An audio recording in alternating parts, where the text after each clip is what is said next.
Welcome to Your College Bound Kid, podcast for parents and families everywhere. Whether you have kids that plan to attend college or you have current college students, you want them in and you want them to graduate. You want a quality education that will give you a skill set that will make you marketable for the jobs of today and the jobs of tomorrow. I am Mark Stucker, and I'm a college coach from Metro Atlanta. And I am Anika Madden, and I am a parent, also from Atlanta, currently in North Carolina. And I'm David Williams, and I'm a dad from Chicago, Illinois. This week in the news, Wanted, Students for Admission to College, another great article by Brennan Bernard of Forbes. Mark and Anika will discuss, what can you tell me about the power and value of affinity groups? Our question from a listener is, how do you navigate the emotional landmine with students and families who in high school are good at a particular extracurricular, but in the context of a selective school are really a very small fish in a very large pond? Our interview is part 1 of 3 with Julia Hutchinson, a high school senior from Wisconsin, on a creative approach to learning what the students are like at the colleges on your list. And our college spotlight comes to you from California. It is San Diego State. Dave, as you know, there's confetti in our house. There's sirens and shouts and bliss and joy because a big announcement, and it involves Joy. She has committed to go to, you know where, say it, Dave. North Carolina, baby. North Carolina State. NC State. No, let me say NC State, not North Carolina. Yeah, but she, she's still cool with North Carolina and Duke. She hasn't let the rivalry settle in yet because she has friends at both of those places. So she will be enrolling in their clinical mental health master's program, and we are exuberant. I tried not to get too involved in the process, but it was always my first choice for her. And we're actually going there. Just Joy and I are going there from April 2nd to April 5th to check it out. So pretty excited, Dave. Thanks for all your support, my friend. No problem. And just make sure Carolina's the Tar Heels and NC State is the Wolfpack. Sorry, Wildcats. Goodness. Oh, man. I went Villanova there. A little slippage back to my Pennsylvania, the Wolfpack. All right. And Duke's the Blue Devils. So those are the big three all in the research triangle, right? Yeah, I'm very proud. Good job. And, I get on Dave. I call him, Mr. Cheapo here, Mr. Lincoln Penny. But as soon as he found out Joy was in, he said, give me her Zelle number. And he shot her a very, very nice gift as just so this guy's got a big heart. Just know that I bust on him, but this is a big-hearted man I'm over here with. So thank you, my friend. Well, that's just because I knew she went to that expensive gumbo fish place, and I wanted to make sure she could pay the bill to celebrate. Yeah, she does like her crab. She liked that crab, man. I was with her in Destin at Panama City the other day. I said I ordered crab. I walked in the place, and I was like, I didn't know it was going to be $55, Anyway, celebration crab. All right, friends, it's time for our admissions tip. And our admissions tip is this. Mission determines admission. Mission determines admission. What I mean by that is the mission of a school determines what their institutional priorities are. And their institutional priorities determine who they admit. And here's an example. Let's say in the mission statement, you see a huge emphasis on helping the less fortunate in society. Then that's a school that's going to really value if they see a track record that you have of service to the less privileged. Let's say you see in a mission statement a real focus on we cultivate global citizens. That's a school that's going to really, really value you talking about your international experiences or anything you've done to reflect a global worldview. So you want to know a lot of times why some people get in and others don't. It's because the college could tell that student lined up with the mission. Does that make sense, Dave? Mission determines admission? It certainly does. So the takeaway is to really know the mission statements on the schools that you're looking at and actually use the mission statements to assess whether or not that school is a match for you, because I can assure you every single word in there was carefully selected. All right, Dave. Last week I got you on buyers and sellers. Well, you just redefined a perfectly good definition I gave you, but that's okay. So this week, admissions vernacular is a one word, 6 letters. The word is search. What is search? Search. Search means you're looking for something. Yeah, but what are you looking for? All right. I mean, if from a college point of view, I would have to assume you're looking for a particular type of student, or you're looking to fill your body with a range of diverse applicants. So this is another example of how you're saying all the right things, and I still give you an F. Okay. Oh man. So search is what admissions people refer to as the process where colleges buy lists of names. And technically, it's called student search, using the SAT and the ACT to buy lists of names to target. And because we're talking about that a little bit today, I said, I better get this in there. Believe it or not, it was actually in the article. I was saying, this is a little test of how observant you were. They used the term search. I said, I got to get it in there before we give it away. But it's all good, my friend. I think they stole my definition. It's like, defend the steal. There's a lot of stealing go around. They must use Dominion voting. No. Your politics. Yeah, so you get it, right? It's buying lists of names to target students and searching for them. So it's all good, my friend. You'll get another shot next week.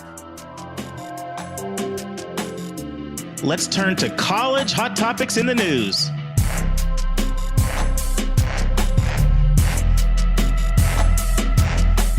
This article, wanted students for admission to college, Brennan Bernard from Forbes. And Mark, I think what I'm going to do is do a very quick overview of the article, and then we'll go point by point. This article starts by a quote, and Mark has told me to not overuse his name, but it's hard to because it's Rick Clark from Georgia Tech, who starts off at saying, quote, now more than ever, colleges need students. And it's all the reasons we know.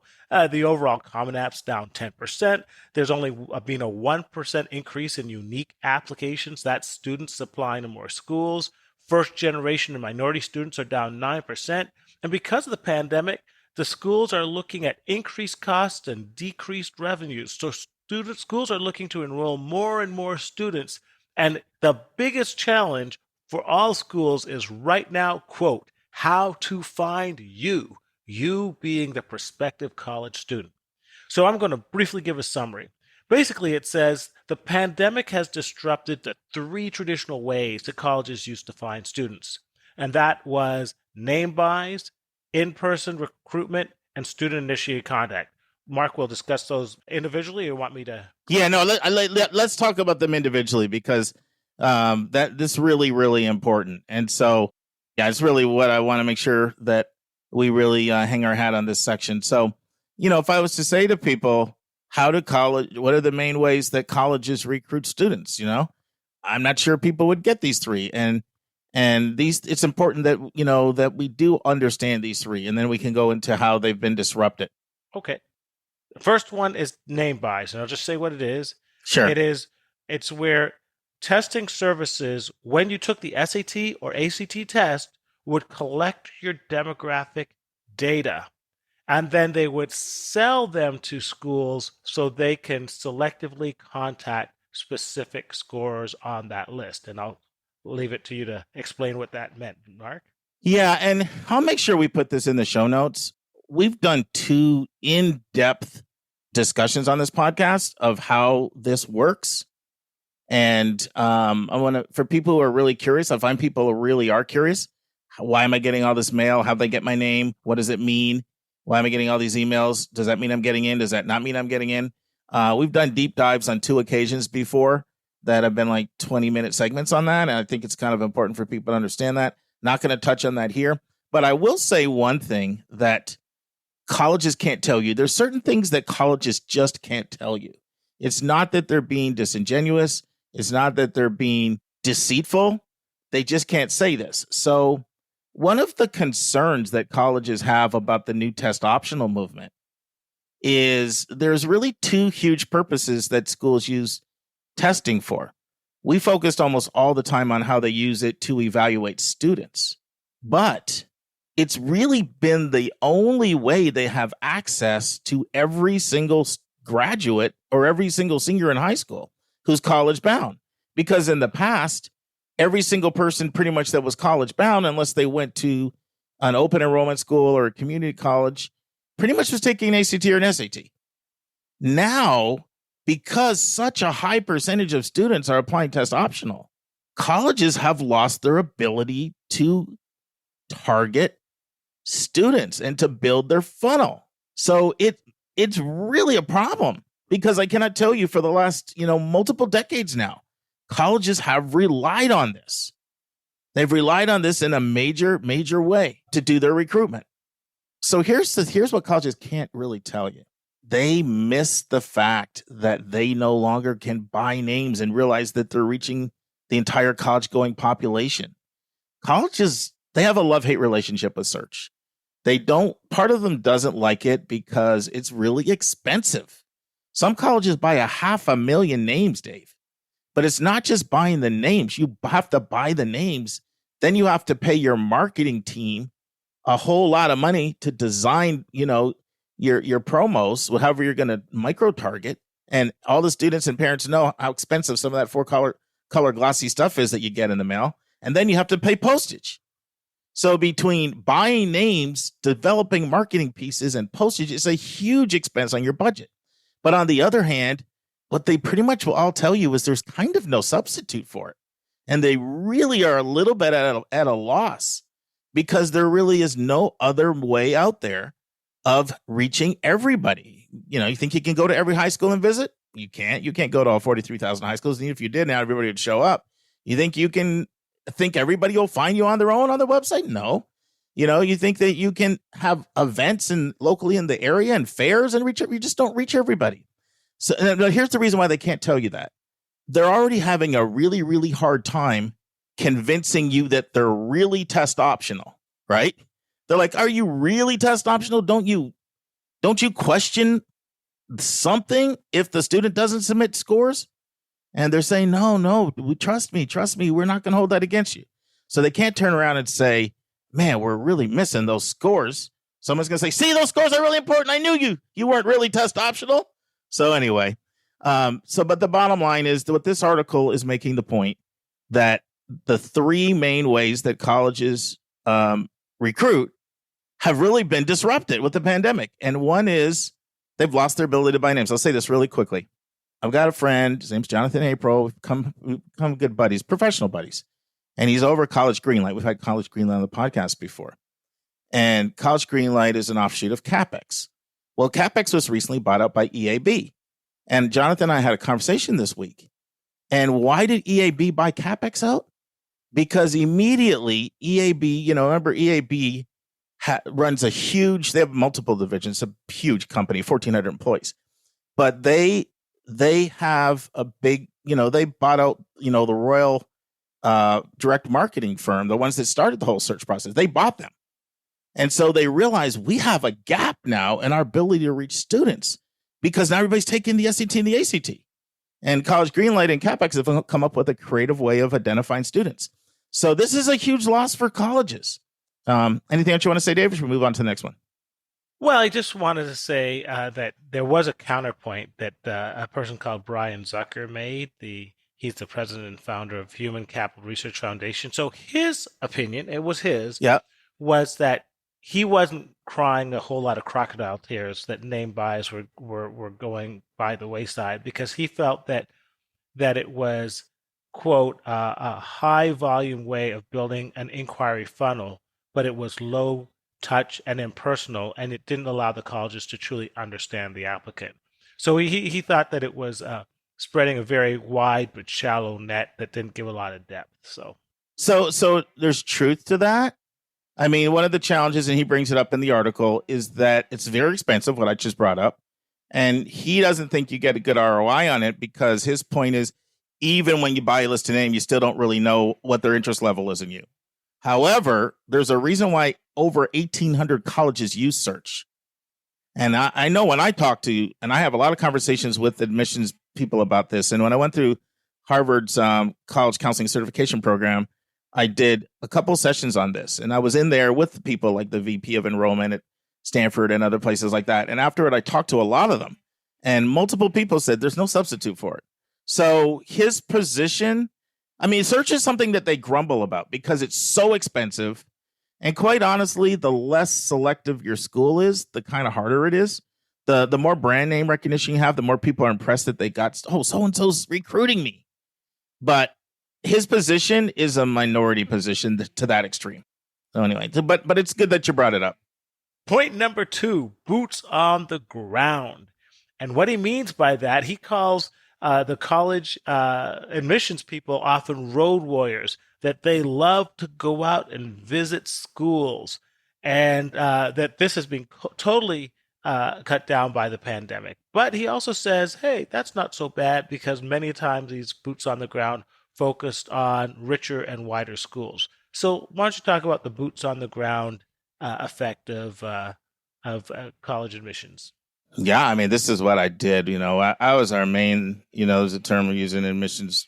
I hate using these terms because every time I do it, I think, man, I can't use it for admissions vernacular. But I was the road runner. That's what I call the main person. Yeah, you can use it. I'll learn it, and then I can get my free meal, man. So throw it out there. You need some easy ones. I need some easy ones. But yeah, this is what you do. And when you're on the road, and what do? You do college fairs. Okay, you do events, you do receptions, and you do school visits. And it's high touch. And it's still a people business, and people are influenced by relationships. So it's very effective. It is expensive model because it's airfare, rent-a-car, meals, hotels. Those 4 things can add up. But I mean, the one thing is, you're not selling bubble gum here, right? You enroll a student at a school, they're usually paying significant, 25, 30 grand or whatever. So you get your return on your investment. But think about the pandemic. Virtually all fairs went virtual. There was no high school visits for the most part this year. No fairs, really, like in-person fairs. None of the high-touch stuff. So it was completely disrupted, and that's the second main form of recruitment. And the third one was under the heading taking initiative, particularly the student taking the initiative in terms of visiting campuses and actually scheduling tours. So why don't you talk about that, how that's been disrupted through the pandemic? Well, this one hasn't been as disrupted because there's still ways that students can take initiative, right? Taking initiative involves things like filling the inquiry form out on the website saying you want to request information. It's you sending an email to the school. It's you attending a virtual event. So this is the one that you still can do as a student. And there's even more opportunity this year because the other 2, search, as well as boots on the ground, in-person recruitment, have been, for the most part, displaced. Now, search is still there because a lot of people took the SAT and the ACT. It's just that before you pretty much knew you could buy lists of names and micro-target everybody. So this is the third one. And this is the one where students really can still, communicate to a school that there's interest and make a difference. But what he goes on to say, and I know this is probably your next point, Dave, right? What's filled the place? Yeah. So what he transitions is what has filled the place of all these 3 things that they've lost. And he talks about the conduits.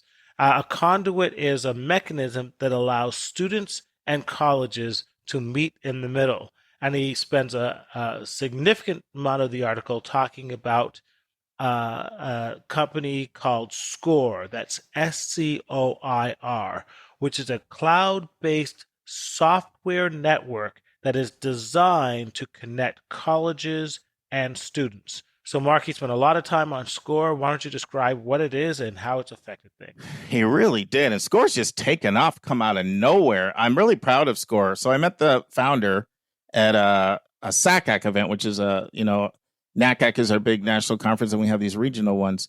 And he was with his whole team. And I found out they're from Westchester, Pennsylvania, which is where I lived from 97 to 09. So really proud of Westchester producing this company. And SCOIR is a huge competitor to Naviance. Naviance had 40% of all high schools.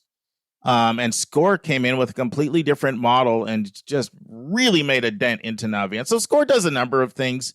It's a communication system between the college counselor and the students when it comes to updating them of visits, and also a form where recommendations can be communicated, and students can go in and make changes in their portal to their college list, and the college counselor can have access to all that. So it's a communication tool.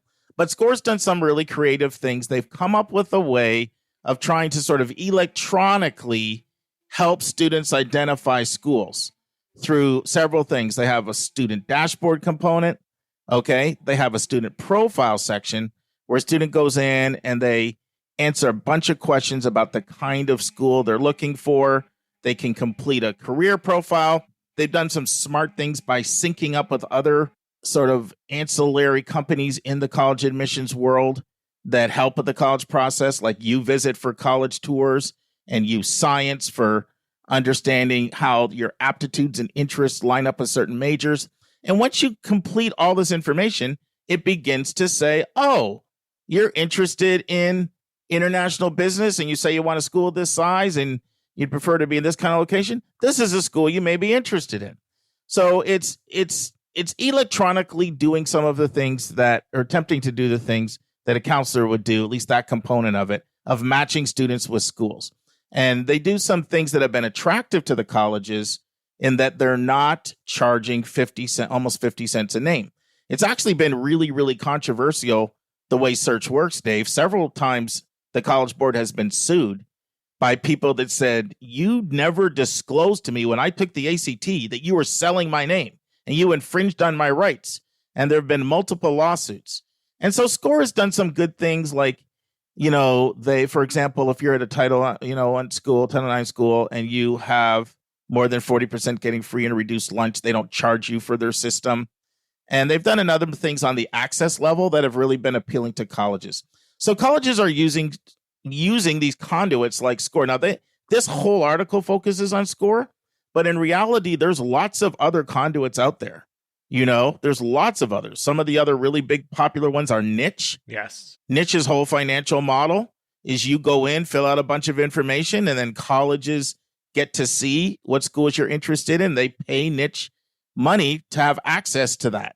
Same for CapEx. That's their financial model. And there's others as well. So these methods are some of the ones that are springing up as a way of helping schools recruitment in this new technological age. But I can tell you, Dave, I've had conversations with schools before, with VP of enrollments and deans of admission, because I like a lot of these methods and I like them a lot. And I remember on multiple occasions, I was like, man, isn't it great? Like, don't you think it's awesome what like CapEx and SCORE and Niche people are doing? And, they've all kind of told me, yeah, they're all great, but they're not a substitute for search. So I still think, people underestimate. It's a long time before search is going to be dead. Yeah. So, yeah, it's a long time before people are going to want to give up going to the supermarket and just order those groceries online. But it's going to happen. There you go. There you go. But I think it's important, so let's try to tie this whole thing together. What should the takeaways be for a student, knowing that recruitment has been disrupted because of the pandemic, and 2 or 3 of the main ways, search and in-person boots on the ground have been disrupted, and some aspects of student initiative have been disrupted. What should be a takeaway for the students listening or the parents of students? Well, he addresses that in his his last heading is what applicants can do. And what applicants can do is really taking the initiative in learning about SCORE and reaching out to these conduits, these cloud-based initiatives, and then reaching out to the campuses themselves, doing their own research and doing the visits. And I actually think just the overall message of the article is that it is a buyer's market, and don't believe the hype that, college is the toughest thing in the world to get into. That's for 98% of colleges. It's never been a better time for the student, the consumer, because there's never been as broad a choices of colleges for them to choose. But it's up to the student to find that out. Yeah, and that's true. And we've said that almost every week now. We've made that point. I want to really emphasize the student initiative point. So student initiative has never counted more than it does now. And you have that opportunity. Now, I'm probably going to do my next bonus section, bonus content. If not that, it'll be the one after. I'm trying to decide between 170 and 175. I want to really kind of do a deep dive on the admissions funnel. I've never done a deep dive on the admissions funnel. What does the admissions funnel look like, and how does it work? I think people will find that interesting, and I'll get more into it then. But when you show initiative, that's one way that you get a little asterisk beside you. That's how you trigger. That's how you take the funnel to the next level.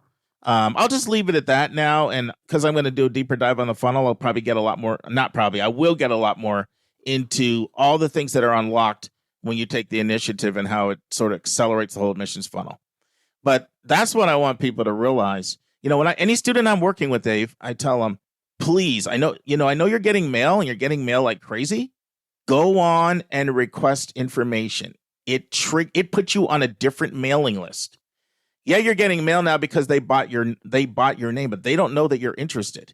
And actually, what happens with search, a lot of times people get creative with search. So they're targeting you, they're sending you all this mail, right? And they have triggers in there to test your interest.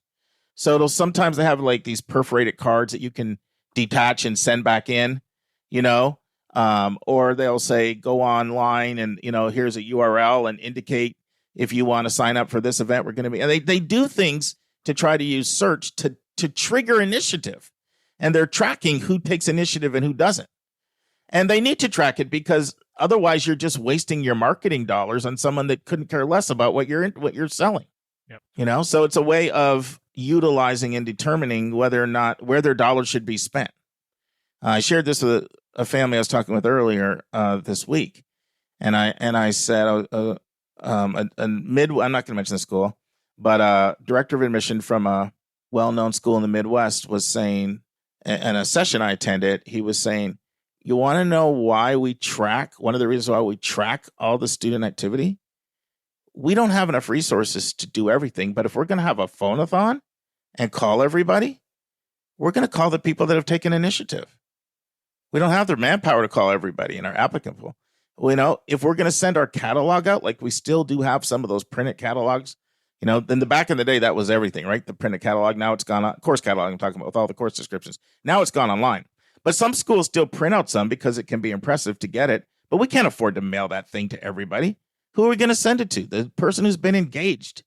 So people want to know, what are some of the little things you can do? Take initiative. Listen, I'm not trying to say it's going to take a student that's a 2.3 student and get them into a school that typically takes 3.3 kids. I think students underestimate the positive impact it has on their file for a lot of schools, not all schools, when they show initiative. And that's what I'd like people to take away. And I look at it, the analogy like a kid in a candy store. Taking initiative is the difference of going into your local 7-Eleven and finding 3 or 4 chocolate bars to buy, and maybe you only have 50 cents. Maybe you can't afford the Toblerone, which is like $3, but you only have $1, so you can get, maybe a Baby Ruth or whatever. But if you take the initiative and just go down the block to the major candy store, then for $1, you're going to find 20 chocolate bars that you can buy. You still may not be able to afford the Toblerone, but you're going to find an awful lot of sweet stuff that's going to be just as satisfying. Yeah, you've been bringing the heat lately with your illustrations. I love your one about the 2 people and the bear in the woods. That was a really good one a couple of weeks ago. I incorporate that into my presentations. By the way, I didn't mean to be so negative. I don't mean to come off negative about SCORE when I said that there's so many other competitors and conduits, because I use SCORE. We use SCORE in our Kipton College system, and we love it. We love SCORE.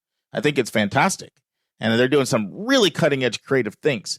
And so I didn't mean to be negative on that. It's just this article focused almost exclusively on SCORE, and there are many, many other competitors to SCORE. It's just part of the technology age that we're in. Yeah, that's right. We didn't check and see if Mr. Bernard had invested into any SCORE stock. So. well, it's funny because, I know Brennan. We've worked together since 2004. Brennan has always been very anti-search. We've had, he and Rick have disagreed on that, and I've tended to agree more with Rick on that. And I know why. He doesn't want kids getting, just completely bombarded and blitzed with all this stuff. And it can sometimes be misleading. You think you're getting in a place People will say, man, this school wants me. They're recruiting me hard. And so he's trying to, keep that. He's trying to keep people from having your emails taken over by these colleges and your mailbox taken over. And it's a lot of noise, to him. But that's because he's like a Julia Esquivel. He's a superstar college counselor that can guide his 40 students or whatever through the process. For most people, they might uncover a college that they never heard of through that. So I'm not surprised he kind of didn't miss a shot at student search, because I know he's never been a fan. And he's always been an access guy too, Brennan, which I highly respect. He really cares that there's equality in the college admissions process and it's fairly equal. And SCORE is really doing some good things to look out for, for under-resourced kids. So hands up, shout out to SCORE from Westchester, PA. Awesome. Well, that's a good way to wrap. Now it's time for our step-by-step walkthrough of the college admissions process.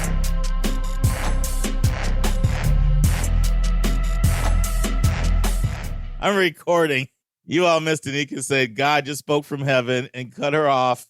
We got disconnected and said, "Don't go there on this podcast." So I'll take it as a sign from on this podcast. I'll take it as a sign from heaven. It's time to switch gears.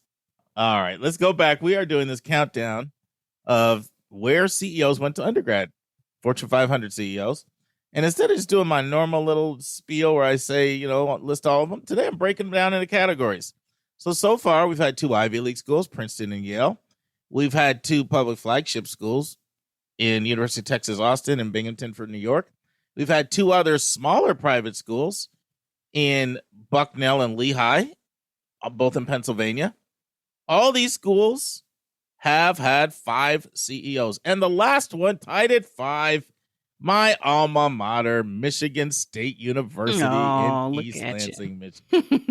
But the point is, look at the variety of schools. And I think that's the point we're trying to always emphasize on this podcast, that not like one type of school leads to certain types of results. It's more about the individual. Mm-hmm. Look at all these different types of schools, and they all produced Fortune 500 CEOs. So next week, we'll be into the top 10. We'll think we jumped to number 6 next, because you know how you have a bunch of ties? It's like, actually, you don't have number 9 next. It's number 6. 4 schools are tied at 6, 7, 8, and 9. So we'll roll out number 6 next week. Number 6. All right. This week, we are looking at what can you tell me about the power and the value of affinity groups? Mm-hmm. Just before we dive in there, once again, we are in the last 9 chapters of the book that are actually the last 8 chapters, and they all deal with being in college and excelling. You don't just want to get in, you want to get out, you want to graduate, and preferably in 4 years, unless you're in a 5-year program. So, Anika, you read the chapter. What were your takeaways? What can you tell me about the power and the value of affinity groups? Well, the takeaway was how you compare apples to apples. You took, kind of sort of apples to apples. You took the student, you got 2 students, you got an affluent student, you got a lower income student who both have the same test scores for whatever reason, whether it's grade inflation, whatever. They've got the same test scores, but what makes one student graduate before the other one? And that came down to the affinity, or I wouldn't even say, I guess it would have to be through a group, but what sort of connection do they feel to through the university? Like, how do I feel connected in this campus community? And that most likely comes through an affinity group. And the one that doesn't have some type of association or affinity to some type of anything or group within their university or in their college, they will likely not succeed as well as the other student, just because they don't feel that special connection. Yeah, so just to add a little context to what Anika is describing. So PBS NewsHour ran a special, and it was called "Why Do Poor Students Drop Out Even When Financial Aid Covers All of Their Costs?"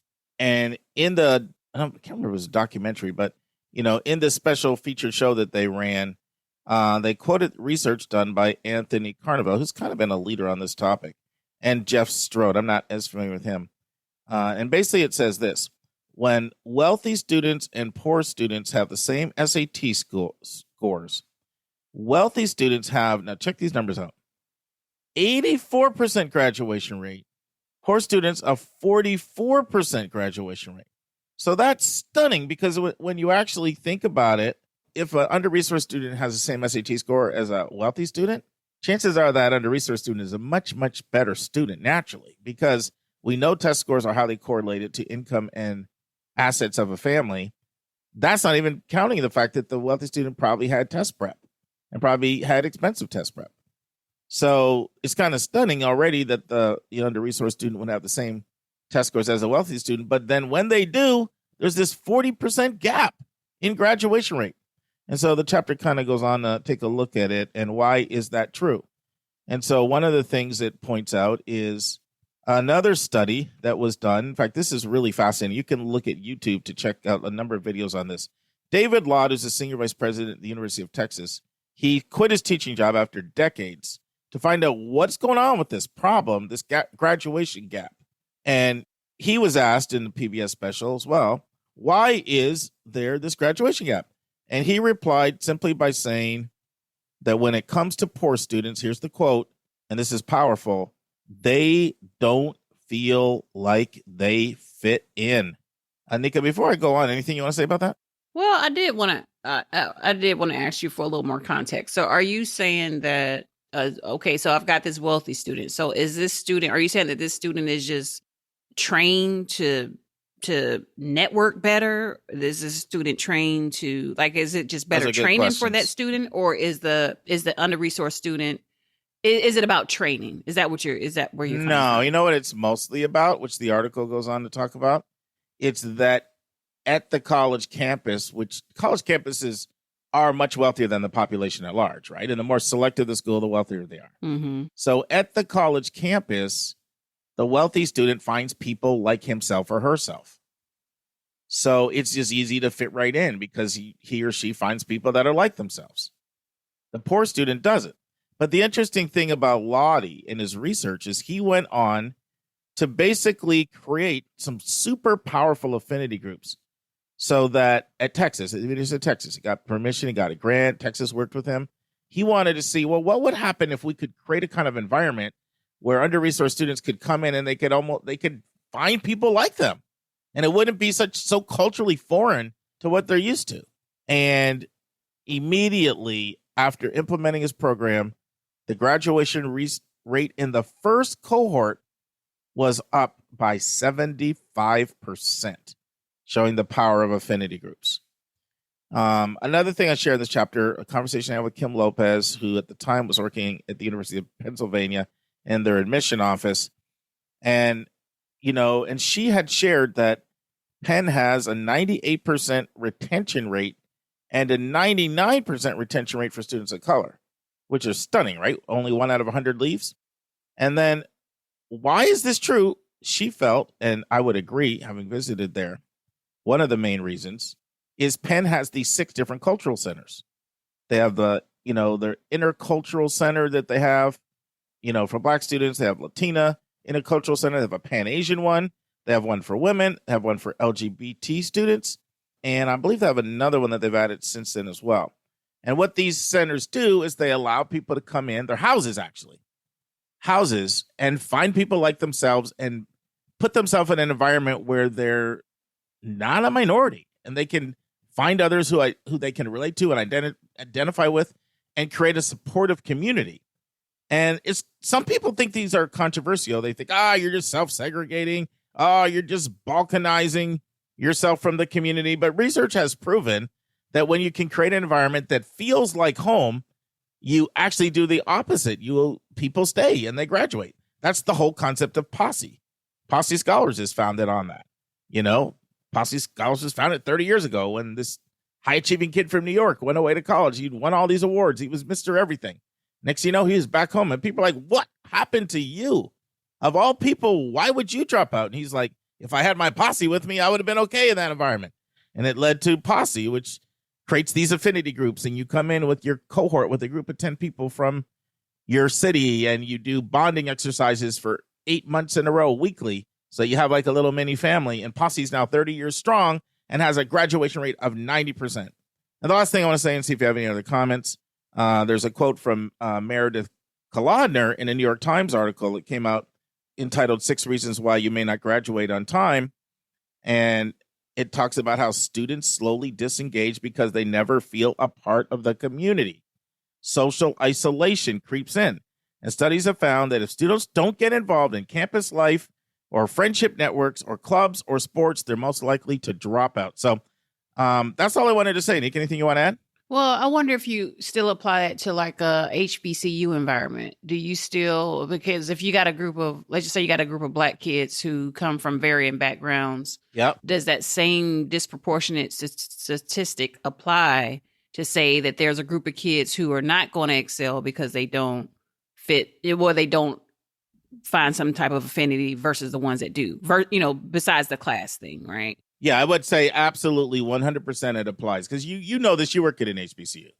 And, every time I've talked to students at an HBCU, they'll say, I can't believe how diverse it is here. Like people might think it's not diverse because they see a lot, but they'll say, no, it's diverse because you got Caribbean and African, and then you've got affluent people that, are used to $500,000 $1 million lifestyle. And then you got other people that are dirt poor.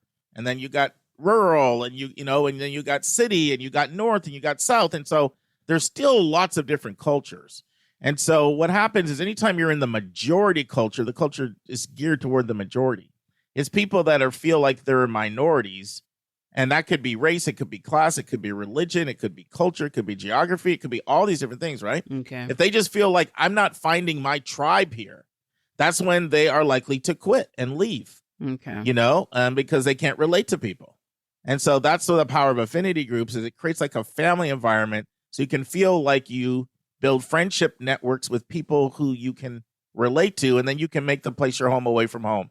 And you have a respite where you can go to. And so while a lot of majority students find them, I think they lead to segregation, I think they balkanize the community, they don't really get how disenfranchised somebody can feel. And if they don't have that level of support system in place, then they're likely to disengage and either quit or have low GPAs or whatever, have a terrible experience. And it can also be women. Women at these technical institutes, they need stuff like this because they can be such a distinct minority, or in certain majors even that are so dominated by men. Right. So anyway, I think this is really, really, really important as one of the keys to thriving and excelling while you're in college. Thoughts? We're good? I think we're good. I just want to, in terms of the types, I'm just sure, because I'm always telling Janae, make sure you're engaging, make sure you're, and she's like, I got it. But it's about like whether it's in your major, whether you run, play a certain sport or just have a certain interest. Like I'm sure all these schools have varying types of organizations and clubs and stuff the kids can join. So it's just a matter of the kid making sure they understand all that's available. Correct. And making sure they dive into what they think is most interesting to them. Basically. Yeah. And one of the affinity groups that I've loved talking to has been the first gen affinity group. Because you talk to people that are the first gen affinity group and it transcends race, but it's a bunch of kids that, they're like, I'm at college and my roommates, both his parents are doctors. I can't relate to that. Like I'm the first kid to go to college in my extended family, everything. And then they find a group of people like them. And those kids face all kinds of obstacles that I never faced and that other people that are not first gen don't face. And so I find that a fascinating affinity group because, a lot of times people are quick to think about race, but this is one, or sexual orientation or something. But this is, one that just transcends it. And it's an extremely important affinity group. If you talk to anybody like I have that's been involved in these first gen affinity groups. Yep. It's time for a question from one of our listeners.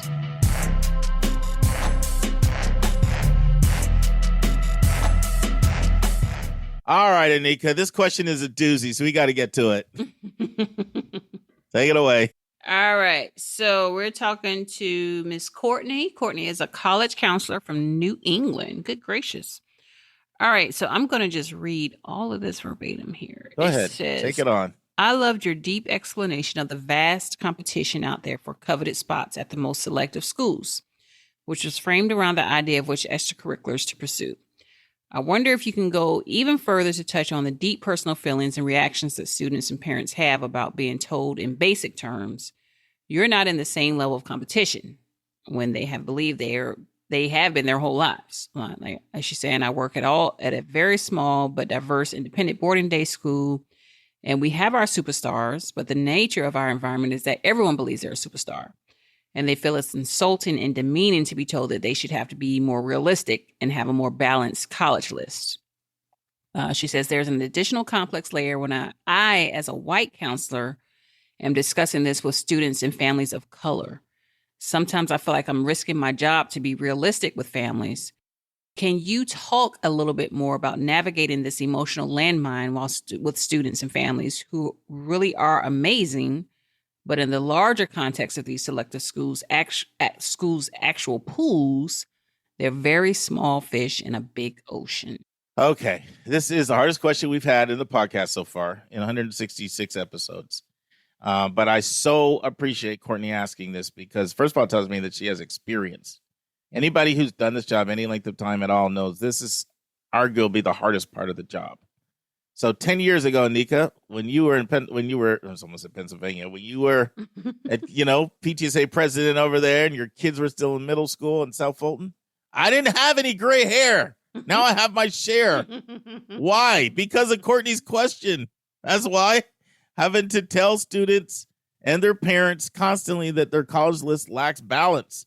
It does take a toll on you, and in my opinion, it is the hardest part of the job. But it's also my opinion that it's your responsibility to do it. And so, if you heard my interview with Julia Esquivel, I said to Julia, I said, 80% of the time, in my opinion, students come to me with top-heavy lists that are imbalanced. And Julia said, 80? How about 90 or 95? So this is a constant challenge that any of us who, are in the trenches, we constantly, we deal with this. And there are many reasons why it's understandable why this happens. And I'll go into them in a second as well. But this is a constant challenge. But I'm of the belief that it's not something we can shirk. It's not something that we can run away from. This, Anika, I co-counsel with a lot of different private schools when kids are in private school or they're in boarding school. So last week I had a co-counseling session with a boarding school counselor in Virginia. And of course we bring, this topic's going to come up anytime I have a conversation because it's something we all constantly, deal with. And so this topic came up, of course.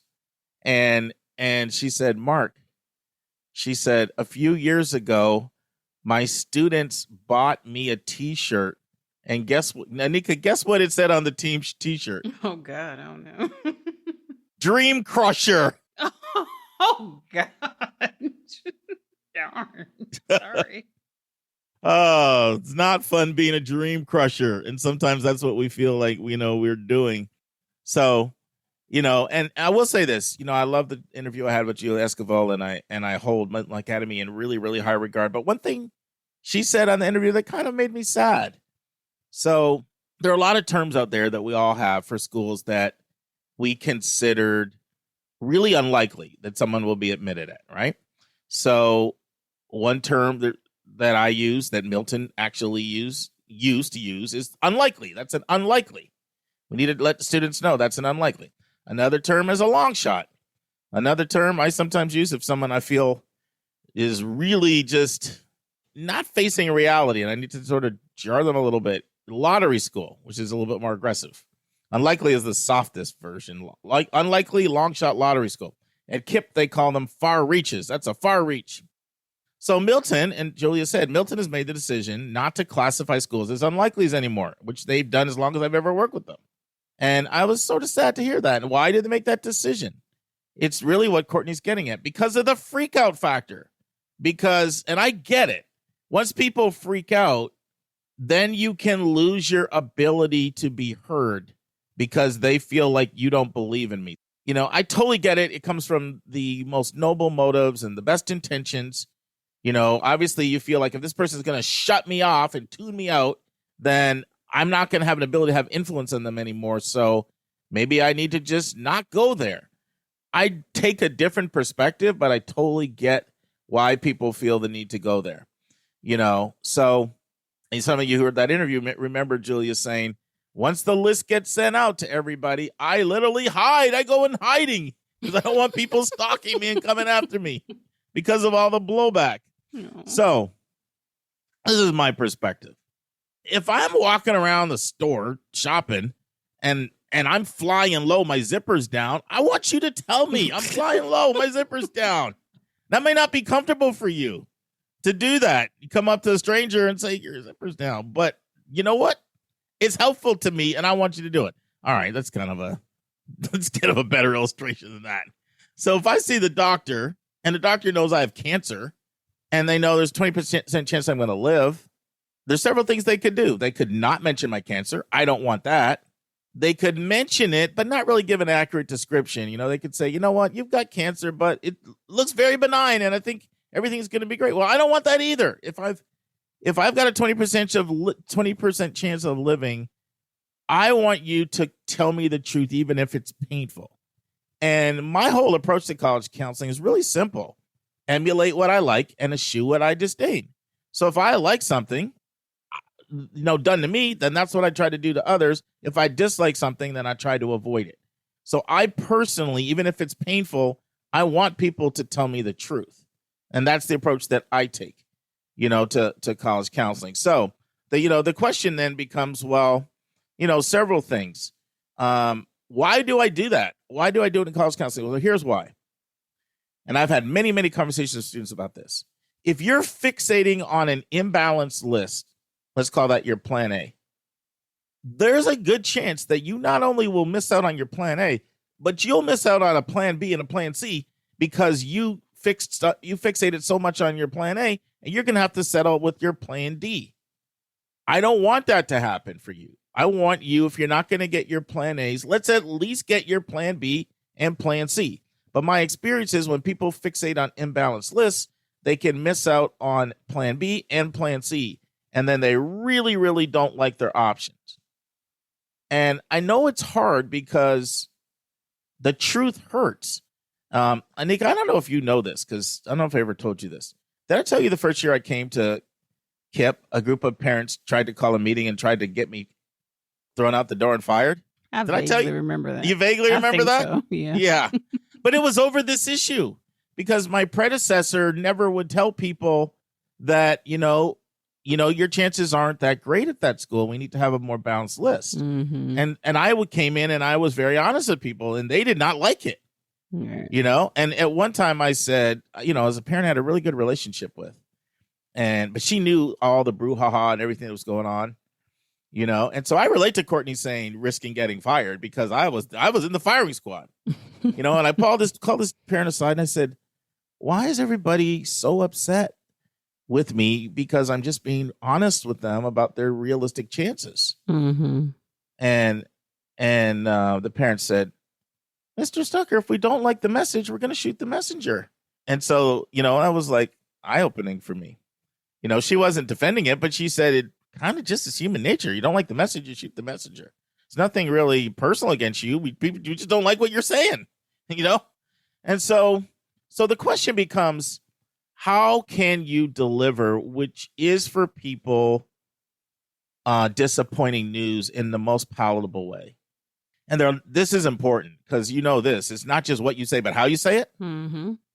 So there's a number of things without getting into detail. So a lot of our regular listeners know I did college admissions in 1991 in Dallas, Texas. And then I took 10 years off where I did Christian ministry and outside sales. So my first outside sales jobs was with Dun & Bradstreet. They had amazing training. And the biggest thing, my takeaway from the training that I had with them was empathy, empathy, empathy, empathy. And that really applies here. And so what are you empathizing with? Well, first of all, you're empathizing with the pressure young people are under that they face. Courtney mentioned her students are at a boarding school. When you go to a boarding school, one of the reasons you even do that is to give yourself more college options.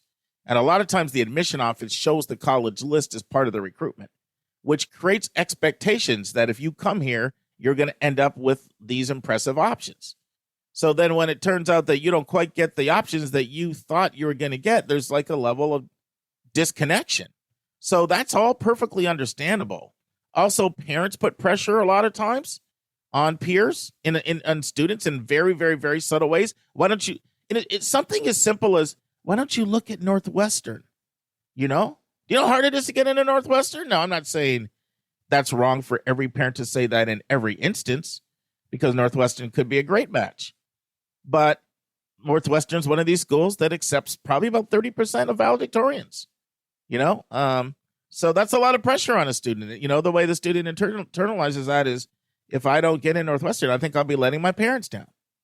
So there's pressure that comes from parents. There's pressure that comes from peers, especially in environments like that, where everybody's striving to go to a what they regard as a top 30 school or top 50 school. That puts incredible pressure on kids. So there's a lot to empathize with. Social media, the pressure kids are under.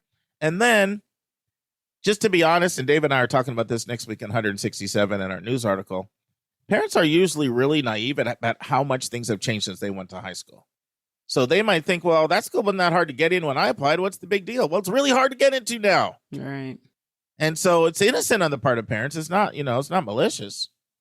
So for all those reasons, you really want to come in with empathy. That's extremely important. And the one thing that I like I said, I've said before, Milton Academy, they have as strong college counseling offices as I know in the country. But the one thing that I wouldn't do that they do is they're sending out these things like by email. And I can't do that. Like, this has to be a face-by-face. Can't send out the calls list by email. It's going to be a face-to-face conversation. People have to know that you care. You know, the whole adage, people don't care what you know until they know what you care, how much you care. I mean, that's really true. If people don't feel like you care and you're delivering bad news, then you're done. You're toast. So you have to establish that rapport. You have to do it in person, in my opinion. You have to show empathy. And then the other thing is, you actually need to rely more on the data than this is my opinion. That's extremely important. Anika and I are so grateful for everyone who has financially supported our podcast. It allows us to pay our staff and cover our other auxiliary expenses involved in having a weekly professional podcast.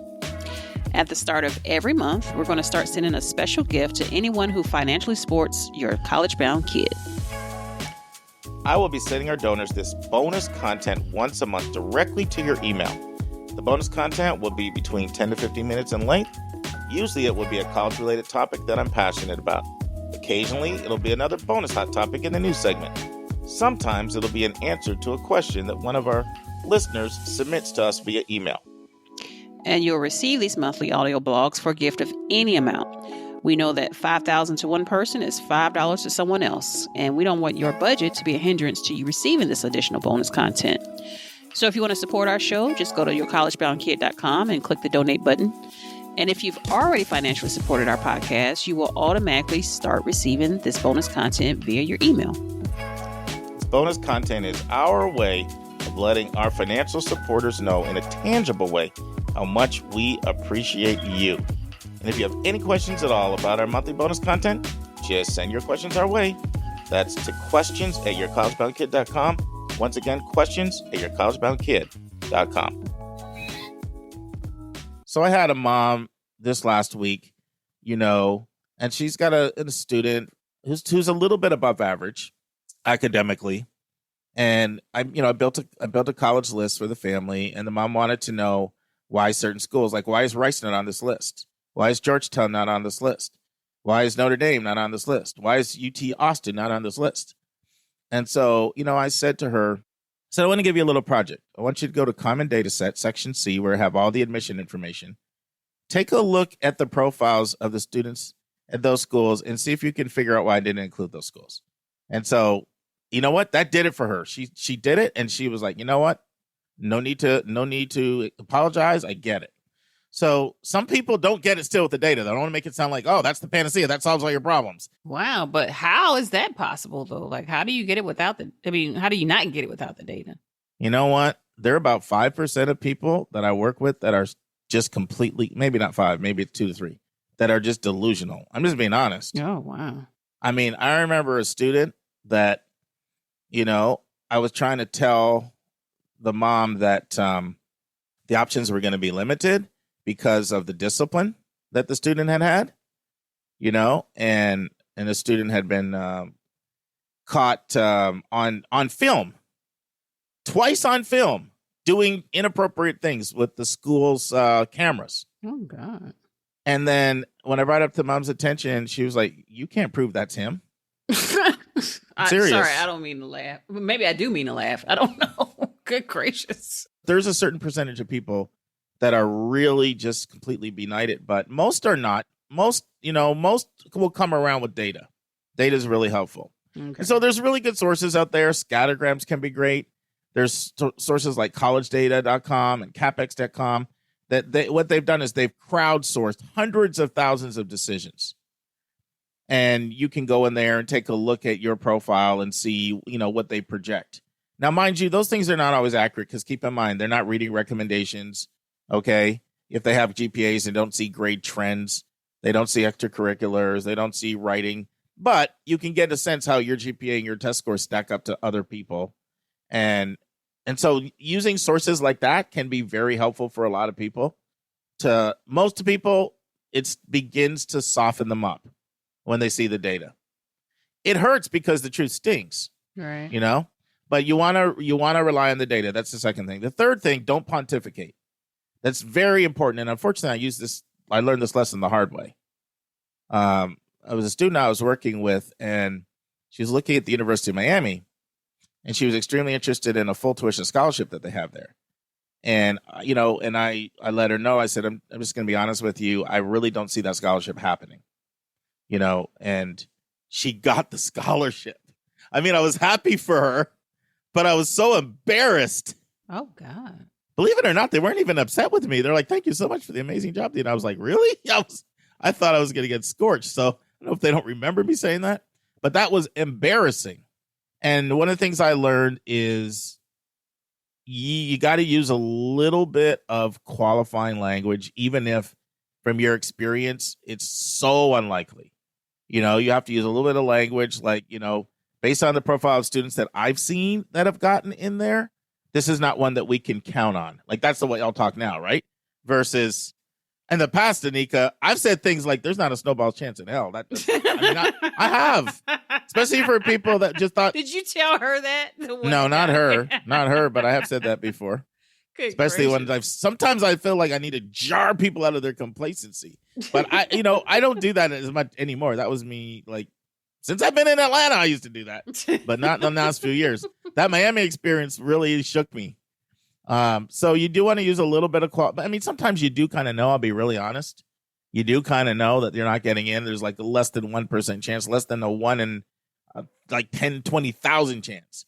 But it's still, this is the problem. If you come too strong with that language, that's when they kind of really do sort of tune you out potentially and think, you don't believe in my kid. Or I don't think you think I'm like a very strong student or something. So it's not, in my opinion, that's where I do agree. Like, temper the language, even if you have full reason to believe. You might have even talked to the school and they're like, we're not taking this kid. If you've done a counselor call, you still got to temper the language and not come off as dogmatic. So that's important. And then this is really important. Really important. Don't expect the verbal feedback that you're going to get when you deliver the news. Like, honestly, that school's an unlikely based on the statistics and based on my experience of working with that school. And we really need to not get our sights set on that one and focus on some schools that your chances are better. One thing I've learned, don't expect like immediately for that to be received well. And don't judge whether your communication was successful based on whether that was received well. This is really important. So a lot of times when you give this verbal feedback, it's like fine wine. It kind of grows over time. It takes a little while for it to settle in. You'll say something like that, and then the next thing they'll know, maybe somebody who they know that in the class above them, who they kind of know is stronger than they are, gets denied. And like things just start to pop. Like, you're sort of planting the seed. And so you can't tell by the reaction right away how successful you've been. A lot of times it takes time. And I'll tell you how I learned. One thing that helped me with this, Anika, and this was, boy, I'm really putting my business on the street in this episode. I really am. So I had an incident at Kip Through College. You guys know I'm director of Kip Through College, director of college counseling at Kip Through College. And I had an incident about 2 months ago, and I never had anything quite like this. But we had a team meeting, and I had a really strong opinion, something that I felt the persistent counselors should do. So what happens at KIP is I'm director of college counseling, and once they get in college, we have the whole country divided up into thirds, and they're persistence counselors that visit them at college and basically do everything they can to help them graduate. And so they kind of passed the baton over to them. And so we're talking about what we're going to do to transition from passing things from me to them. And I wanted to go to one-on-one meetings instead of a group meeting. And I felt pretty strongly about it. And I guess I came off like really opinionated. And so probably the person that I'm even closest with on the team, she like really pushed back and said, I don't like your tone. I don't like your tone. And I don't feel like you're listening to me right now. This is like in front of everybody. And then the other two persistent counselors agreed with her.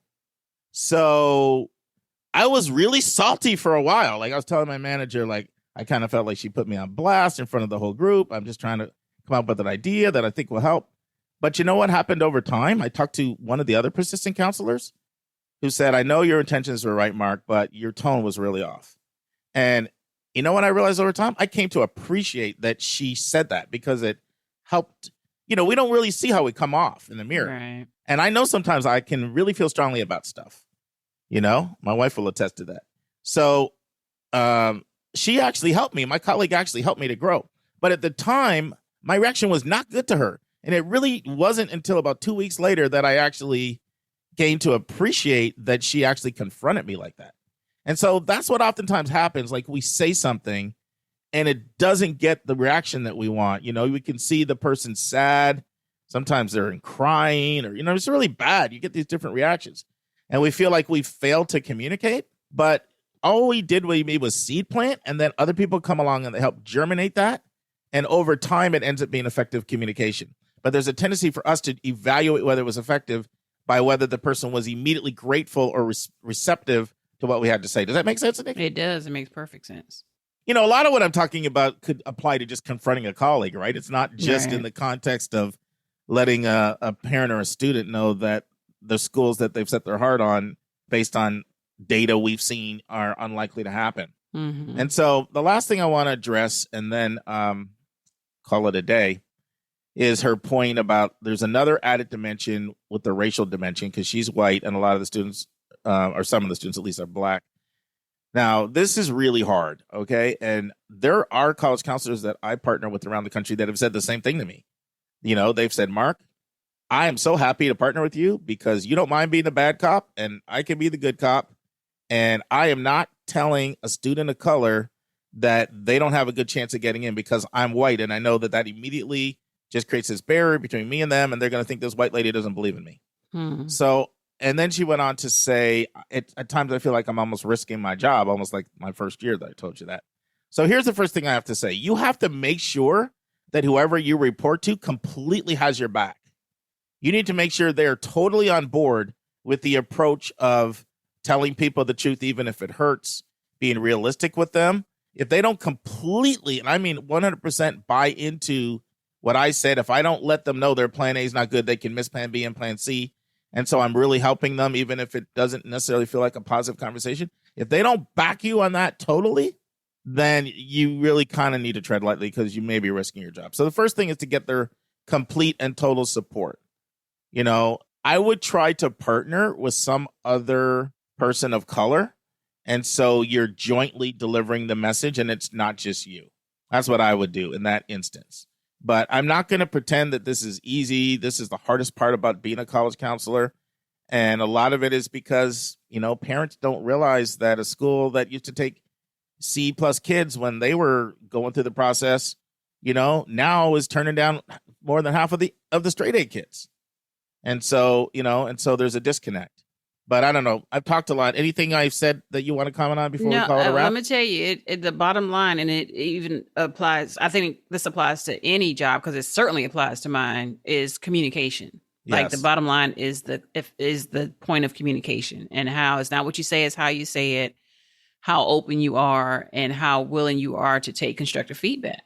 On both ends, like, the family end, the counselor end, the employer end, the employee end, all of that. That's a big deal. And I think people kind of underestimate the power of communication, honestly. Yeah. And people need to feel like they are listened to. Mm-hmm. They need to feel like they're listened to. But hopefully, Courtney, this gave you a tip or two. This is why I've got some gray hairs. This is the hardest part of the job. I don't, and Julia in the interview, she said she thought that college high school counselors had it so easy compared to her when she was admissions. And then when she flipped to the other side, she's like, no, this is harder. And this is the biggest reason why it's harder is trying to honestly tell people the truth without being seen as a dream buster, a dream crusher. Right. And then you've alienated the relationship with them and everybody's sad and you're trying to help them and now they're sad. No. So, but I don't want you to give up on attempting to communicate because you really are helping them come to grips with if their list is not realistic, I totally believe it's a responsibility for us to communicate that to families. And I had a family who said something to me very recently, hired me for their oldest daughter, they hired me again for the youngest daughter. They're 9 years apart. I had to give him some tough love. You know, he was very interested in Northwestern and Washington University in St. Louis. And I had to have that very hard conversation with them. And then I said to him, and he took it very well. And then I said, you know, I'm really appreciate how well you received what I had to say. This is a kid with like super high test scores, top of her class. So it's not necessarily easy to have someone tell them that I don't think your chances are that great. Just being honest. And when I thanked him, he said to me, if you're not going to tell me the truth, you're useless to me. I was like, useless? That's a really strong word. You don't have to use the word useless. Well, he's kind of right, though. He is kind of right, but I was like, useless. I'm like, I can help you in other areas, I'm thinking. But he still got the point across.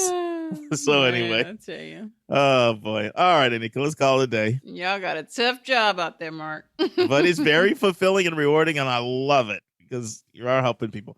By the way, Anika, I'm coming to your neck of the woods this week. Ooh, when? Joy made her decision. NC State it is. Oh, look at her. Yes. Good job. Okay. Yeah, we're coming for 4 days.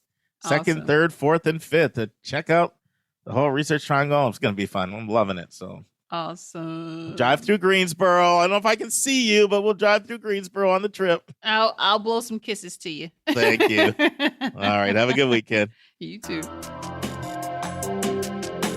And now, this week's interview with a special guest.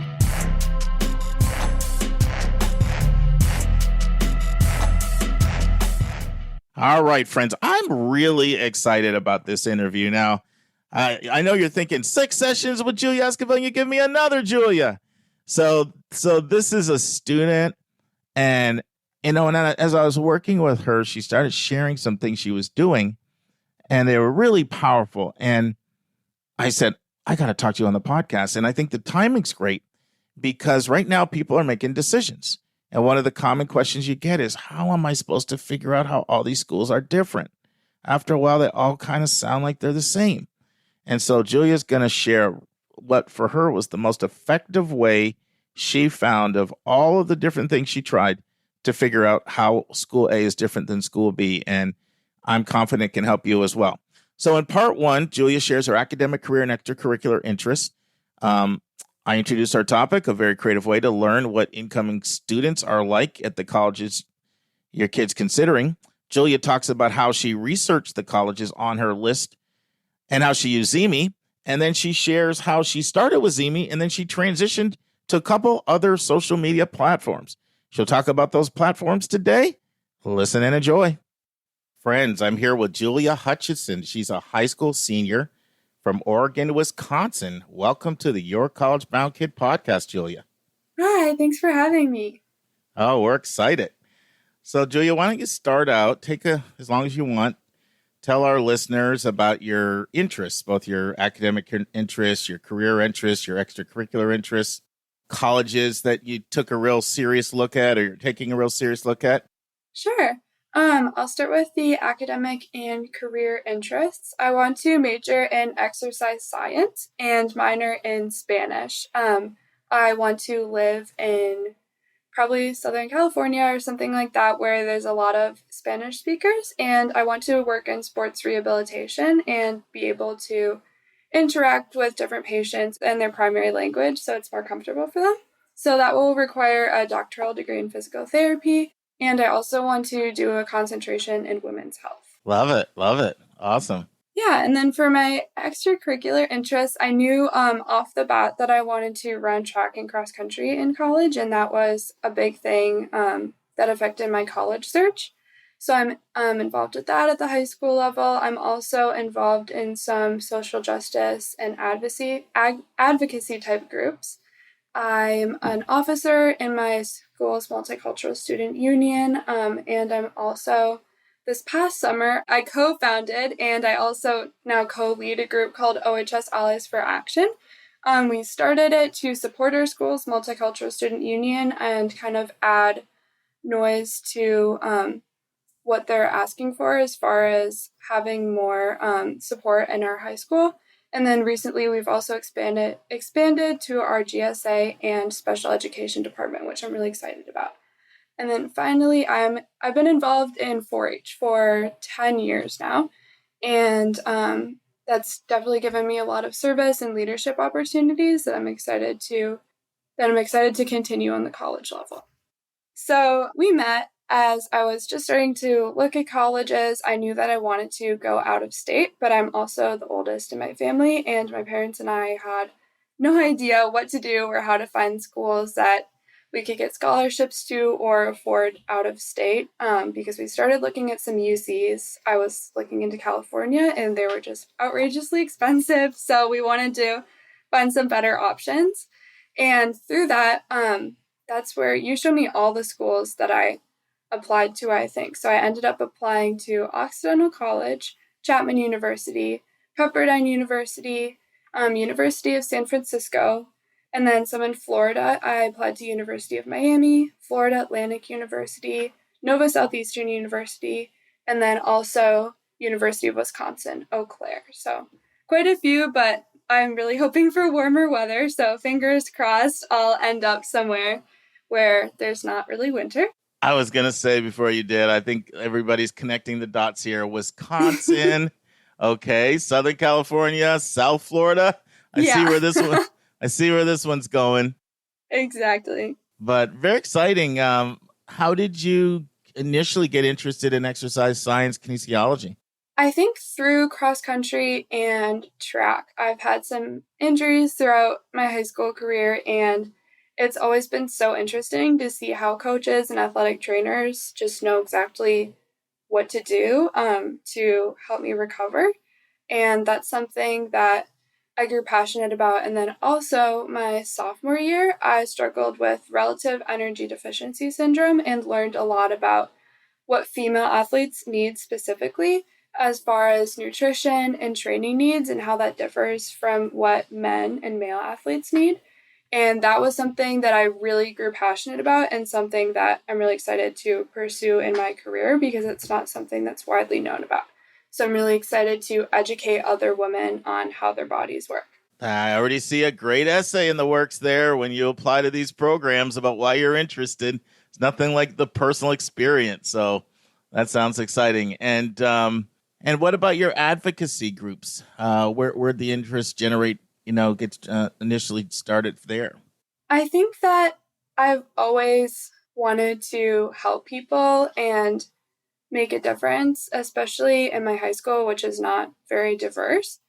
But I never really knew how to, or I didn't really have a voice, I guess, and I was too shy to kind of make my voice heard or do anything like that. But after the Black Lives Matter movement kind of started and gained more support and I was able to learn through that, I think I was able to found my voice and find ways that I could help and support. And it really gave me a lot of courage and leadership ability. And now we're doing a lot of really cool things in my school as far as policy changes and school board and different education lessons. So I'm really excited about that. Thank you, Julia, for sharing all that. Let's take a break to learn about Mark's recommended resource for the week.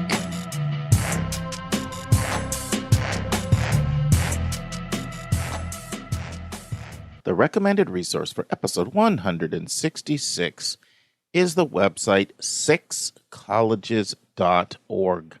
Now, this website consists of helpful college admissions videos from 6 leading liberal arts and science colleges that are located in different regions of the country. New England is represented by Bowdoin, Amherst, and Williams. The Mid-Atlantic is represented by Swarthmore. The Midwest is represented by Carleton. and the West Coast is represented by Pomona.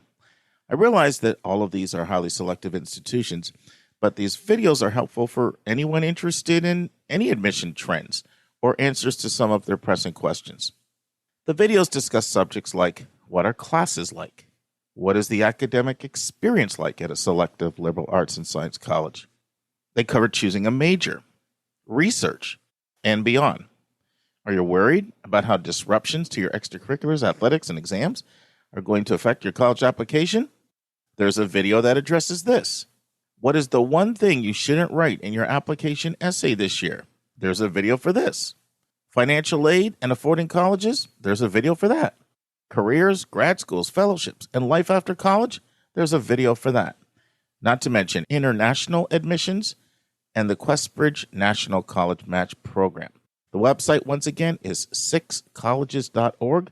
That's SIXCOLLEGES.org. We now return to my interview with Julia Hutchinson. So, friends, I'm going to go ahead and introduce our topic for the day. But before I do, our regular listeners will remember last year I had another one of the students I work with on. Her name was Carmen Chavez. And I had her on the podcast because she was doing something really creative as a way of trying to discern what the best college match would be for her. And what she did was she went on to Instagram and Facebook, and she started communicating. I think it was mostly Instagram.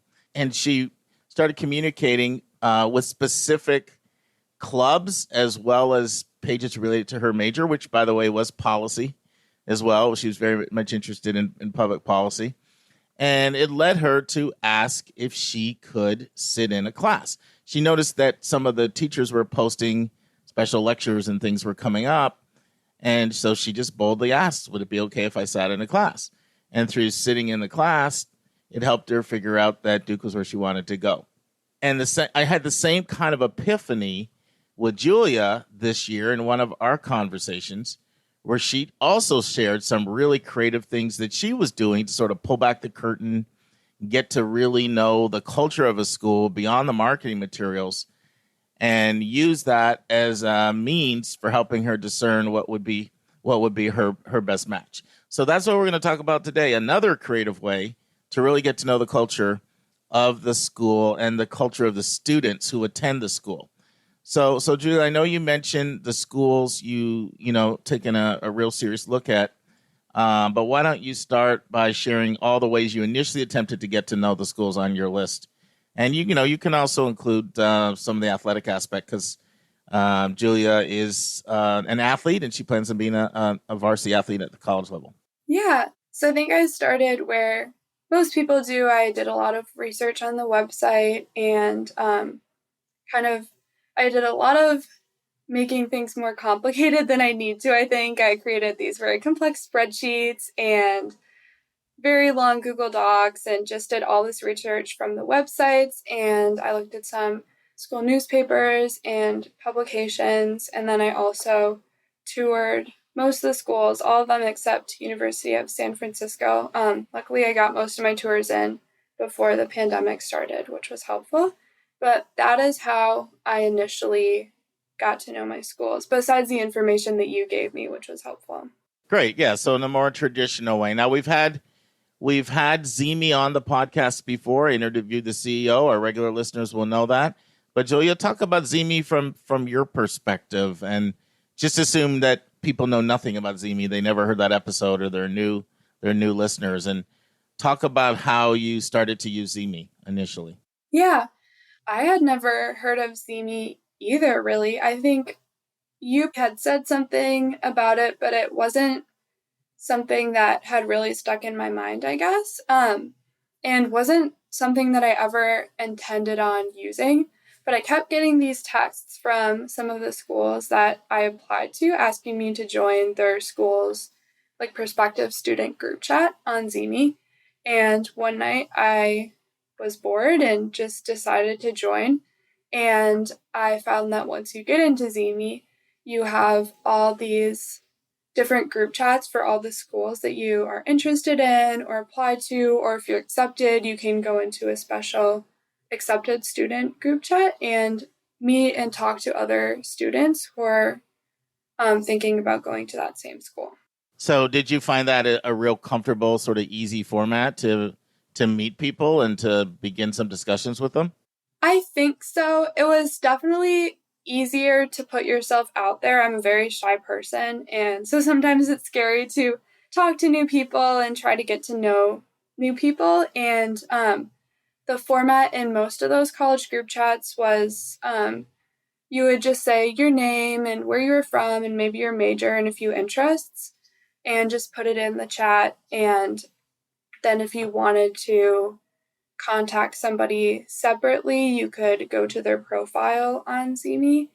But the thing that was hard about it was that some of the schools that I was in group chats for had hundreds of people in the chat. For example, University of Miami especially just had so many people. So it was hard to have discussions because you would never see the same person twice. So it was a good starting point, but I think that's where I had a hard time with it, was that I couldn't get to know specific people. I know it's somebody out there thinking, are you doing another session on Zeme? Are you like on Zeme's payroll or something? Like, what's up with that? So no. This is not the Zeme Redux. Zeme was just the launching point for Julia. It was kind of her starting point. Talk to us now, Julia, about how you may have started on Zeme, but you ended up transitioning to other platforms. Share sort of how that happened, what platforms you went to, and what sort of happened on those platforms. Yes.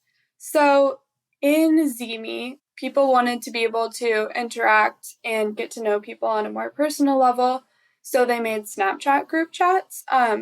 I'm pretty sure those have a limit. Maybe it's 30 people or something like that. So instead of hundreds of people in this one chat, there's only about 30 people. So you see the same names over and over, and you're able to kind of get a better idea of who these individual people are. So I think if you invite people with a link to a Snapchat group chat, people would just put it into the Zeme chat, and you could just click on it and join it. So it was open to anybody, but it was a better way to kind of start to get to know more prospective students. And then from there, if I found somebody in the group chat that I thought I would connect with, then I could message them individually. And then something else that we did through Snapchat was Zoom meetings. I think that's the one thing, maybe not the one thing, but one of the few things about COVID that was really helpful, I guess, is that people are more used to using Zoom. So someone would create a Zoom link and put it in the chat, and we would actually all go on Zoom and talk to each other and have real conversations. And that was really helpful in getting to know everybody, and also just having a community and seeing what the future schools community would be like. I think that was the understatement of the year. I feel like a Zoomaholic some days. I'm like living on Zoom. Yeah. But I'm grateful for it because, you know, it's funny. I was talking to a couple of my former students last year, as well as another professional, and we're all planning on meeting. And I realized we're all planning on meeting. I've never met any of these people before. And it was so bizarre because I've had so many Zoom sessions. I feel like I know them. So Zoom is great, and I love it, and it's fantastic. So let's talk about, let's move off Zeme now, and let's talk about Snapchat and Zoom. Walk us through what that's like. Like, what are these meetings like when you log in? You've already said that they seem like they're really no more than 30, which felt like a more personal format than some of the giant Zeme meetings. Is an admissions person there? Is an admissions person not there? Is there like a designated leader? Is there a form, like a standard format to questions? Do they change every single time? Or, you know, walk us through some of those kinds of dynamics so we can sort of visualize like what the experience is actually like for somebody, you know, who's participating in this. And you can take Zoom, you know, like I said, Snap or Zoom or hopefully both, but just talk away. Yeah. Both of those environments are very, very casual. There's no kind of structure whatsoever in any of those. If I'm correct, Zeme has an admissions counselor in the chat, or maybe some current students or something like that. And that definitely wasn't they're not in Snapchat, and I don't think it made any kind of difference that there wasn't an admissions person in the Snap group chat. I think just the size was what made all the difference. But there wasn't any kind of leader. People would just join and chat. And honestly, we often didn't even talk about the school that we applied to or anything like that. It was just very random. Maybe people would send pictures of their pets, or around Christmas time, people send videos of them singing Christmas songs in the car, or just the most random things. And it was just kind of a fun way to interact with people and have a little community, especially with the isolation of COVID. But through that, it really helped me to get to know the types of personalities that people going to these different schools had.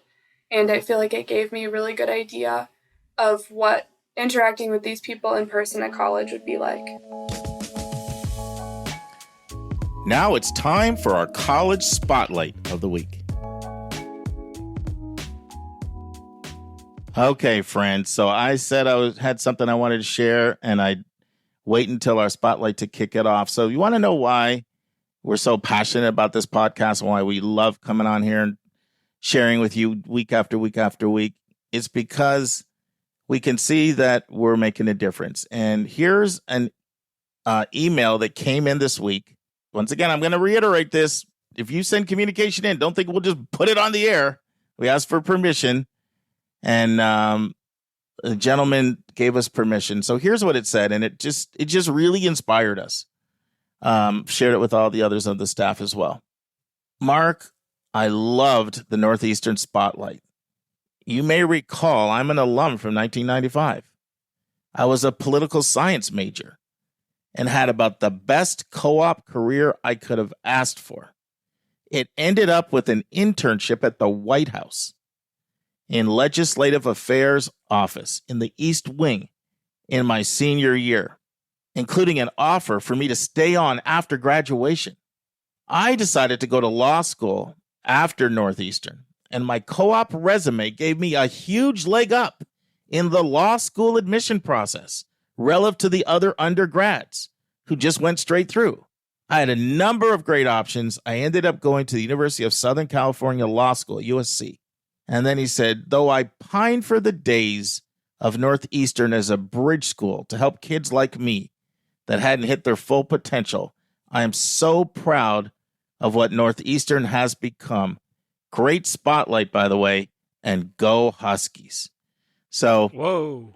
You want to know why we're excited and every day about these and coming to you guys? Because feedback like that. And so thank you for all your correspondence, everybody out there. It motivates us. It's the juice. It's the engine. It's the fuel in our tank.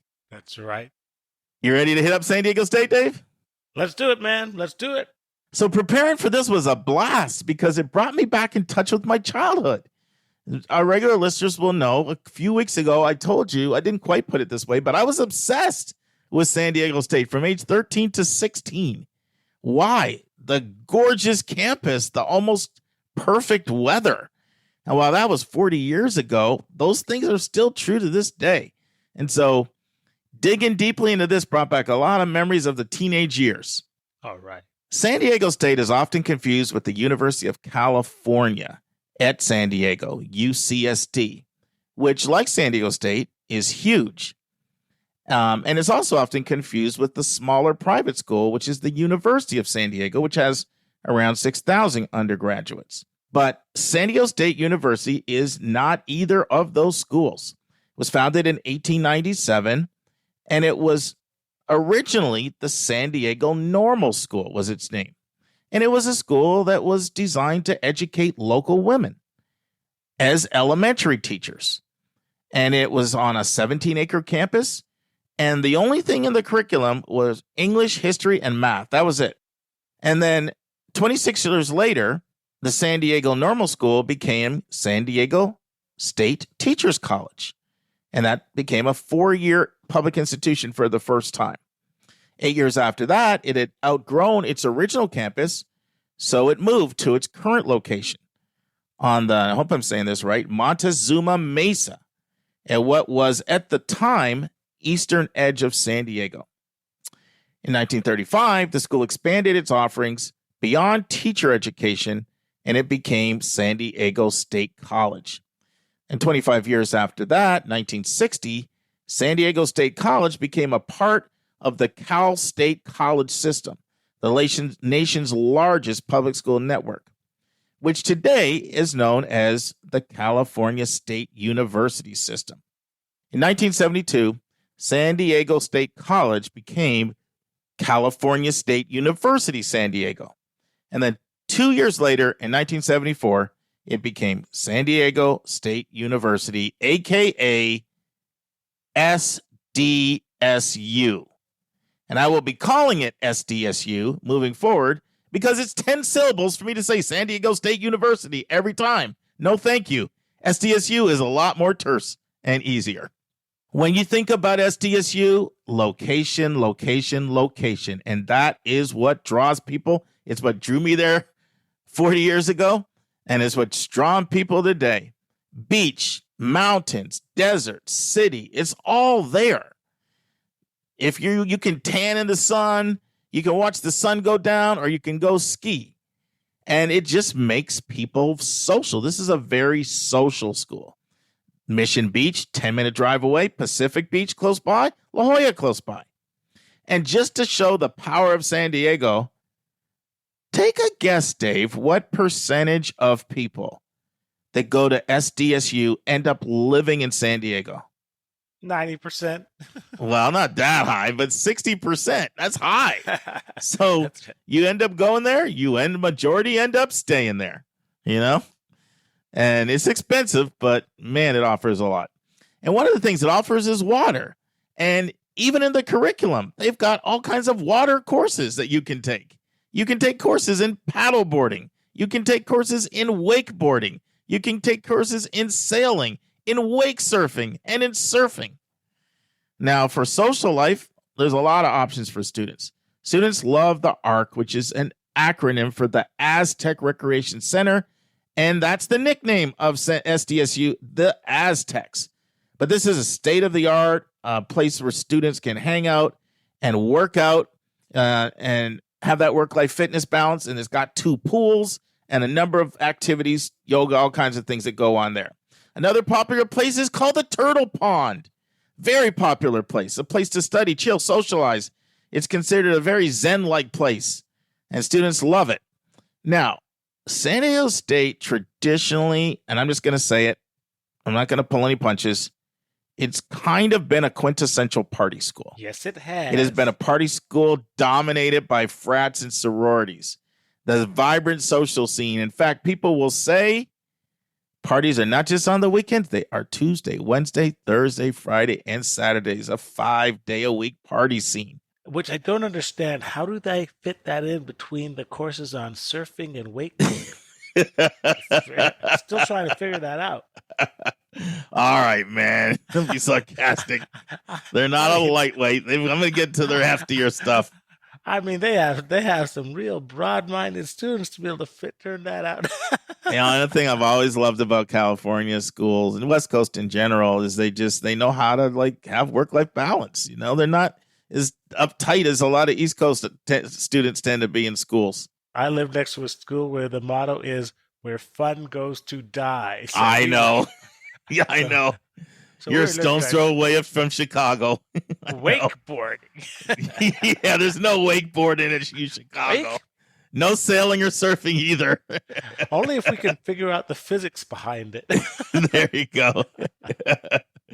Yeah, it's another world, isn't it? So, but listen, I have to say this, and I want to share. So I've never done this before in a class spotlight, and I debated doing it, but I decided I'm going to do it. I'm actually going to read an excerpt from a news article. Because right now, San Diego State is a little bit in flux in some ways. So what's happened is the new president is cracking down on the frat scene and Greek life like never has happened before. And it's kind of controversial because, let's face it, a lot of people picked it for the party scene. Sure that, the academics are strong, but they're like, I can have strong academics and party and beautiful San Diego weather where I can go to the beach 12 months of the year. Like, sign me up. But it, so a lot of people are like, hey, I this is not the party scene I thought I was getting. So what's behind that? There's always a history when a change like that happens. So I'm going to read an excerpt from an article. This article comes from the San Diego Union Tribune, and it's written by both Gary Robbins and Lindsay Winkley, and it came out about 14 months ago, January 25th, 2020. And this is what it says. Headline: SDSU cracks down on fraternities in the wake of student death. Ooh. And here's what it says. San Diego State University is cracking down on its fraternities and sororities in the wake of the death of a freshman pledge and years of problems involving hazing and alcohol abuse. President Dilatori announced online Friday that 5 fraternities will not be allowed to recruit new members when Spring Rush begins. And she also set new policies how, when, and where these Greek organizations can recruit and socialize. The fraternities barred from recruiting are Kappa Sigma, Phi Delta Theta, Phi Gamma Delta, Sigma Phi Epsilon, and Theta Chi.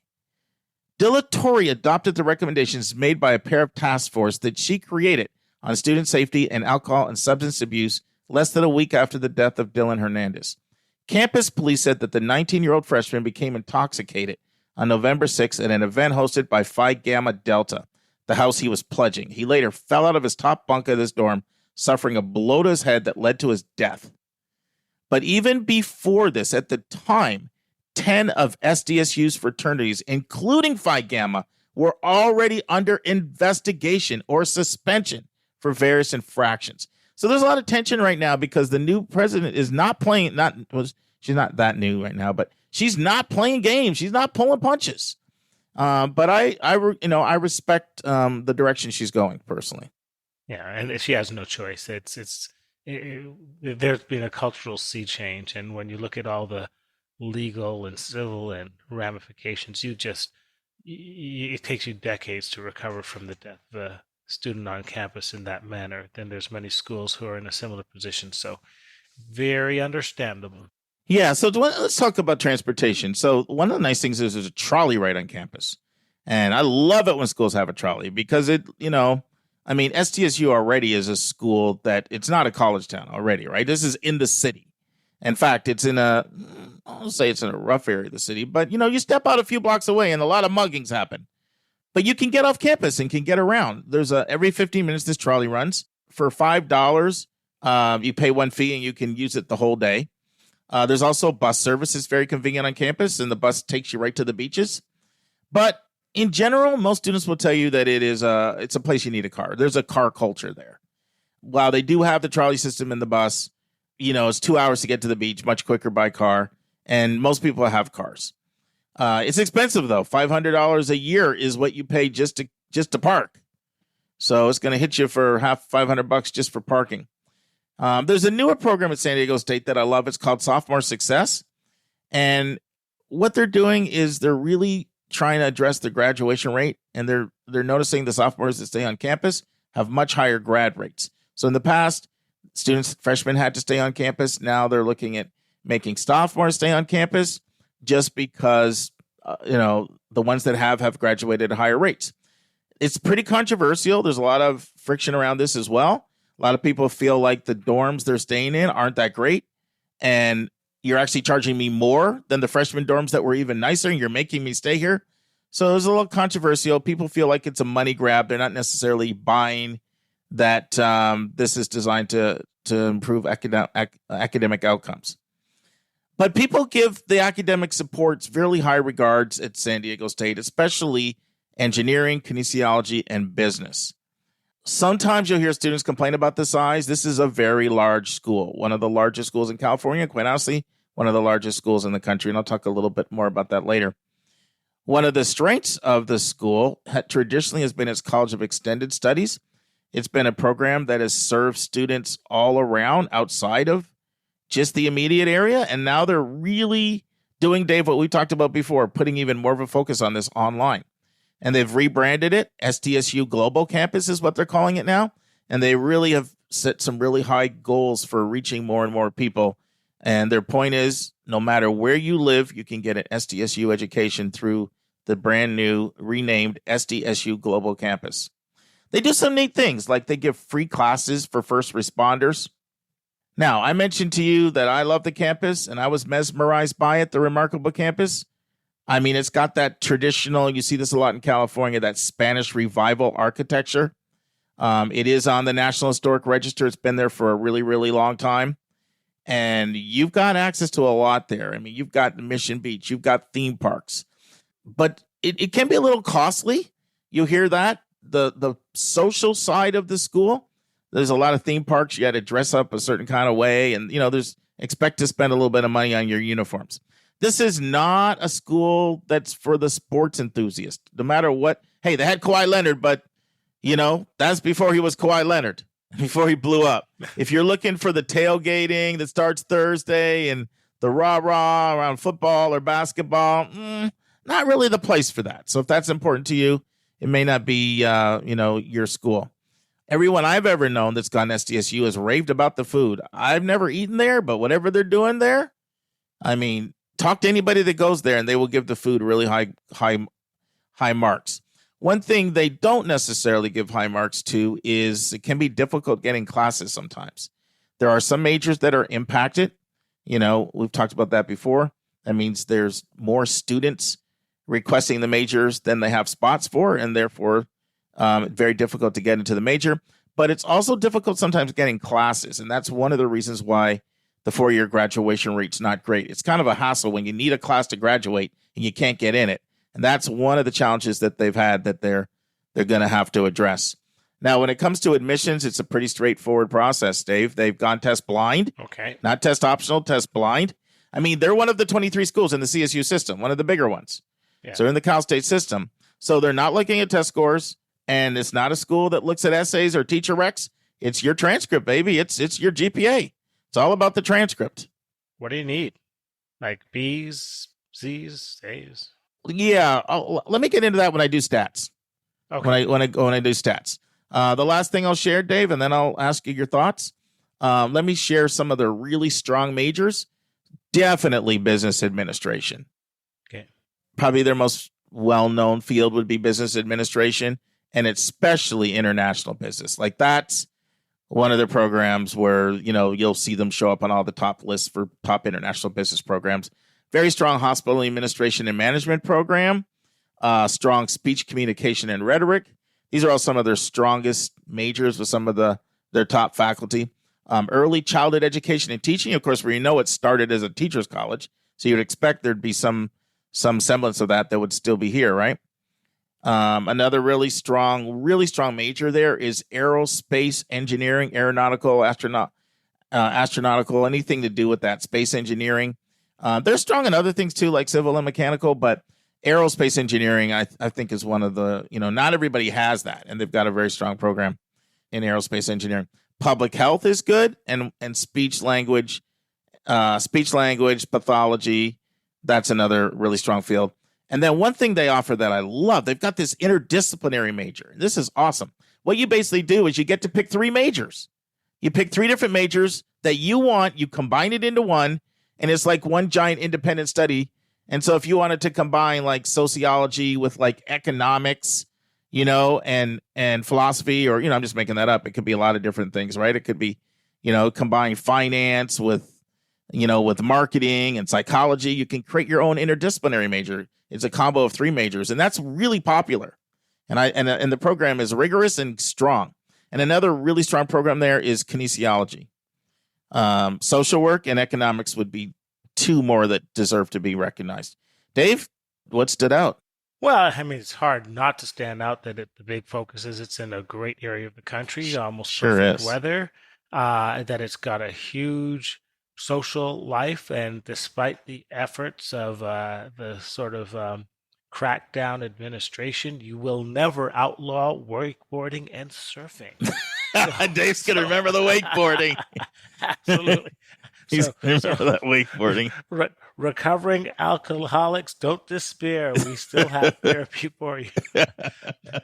But no, seriously, we do know that San Diego State is a very, very solid school. You mentioned their engineering, and I was aware of their aerospace engineering, and that makes sense given the fact that Southern California has such a big aerospace industry, and the hospital administration, the business administration is well known.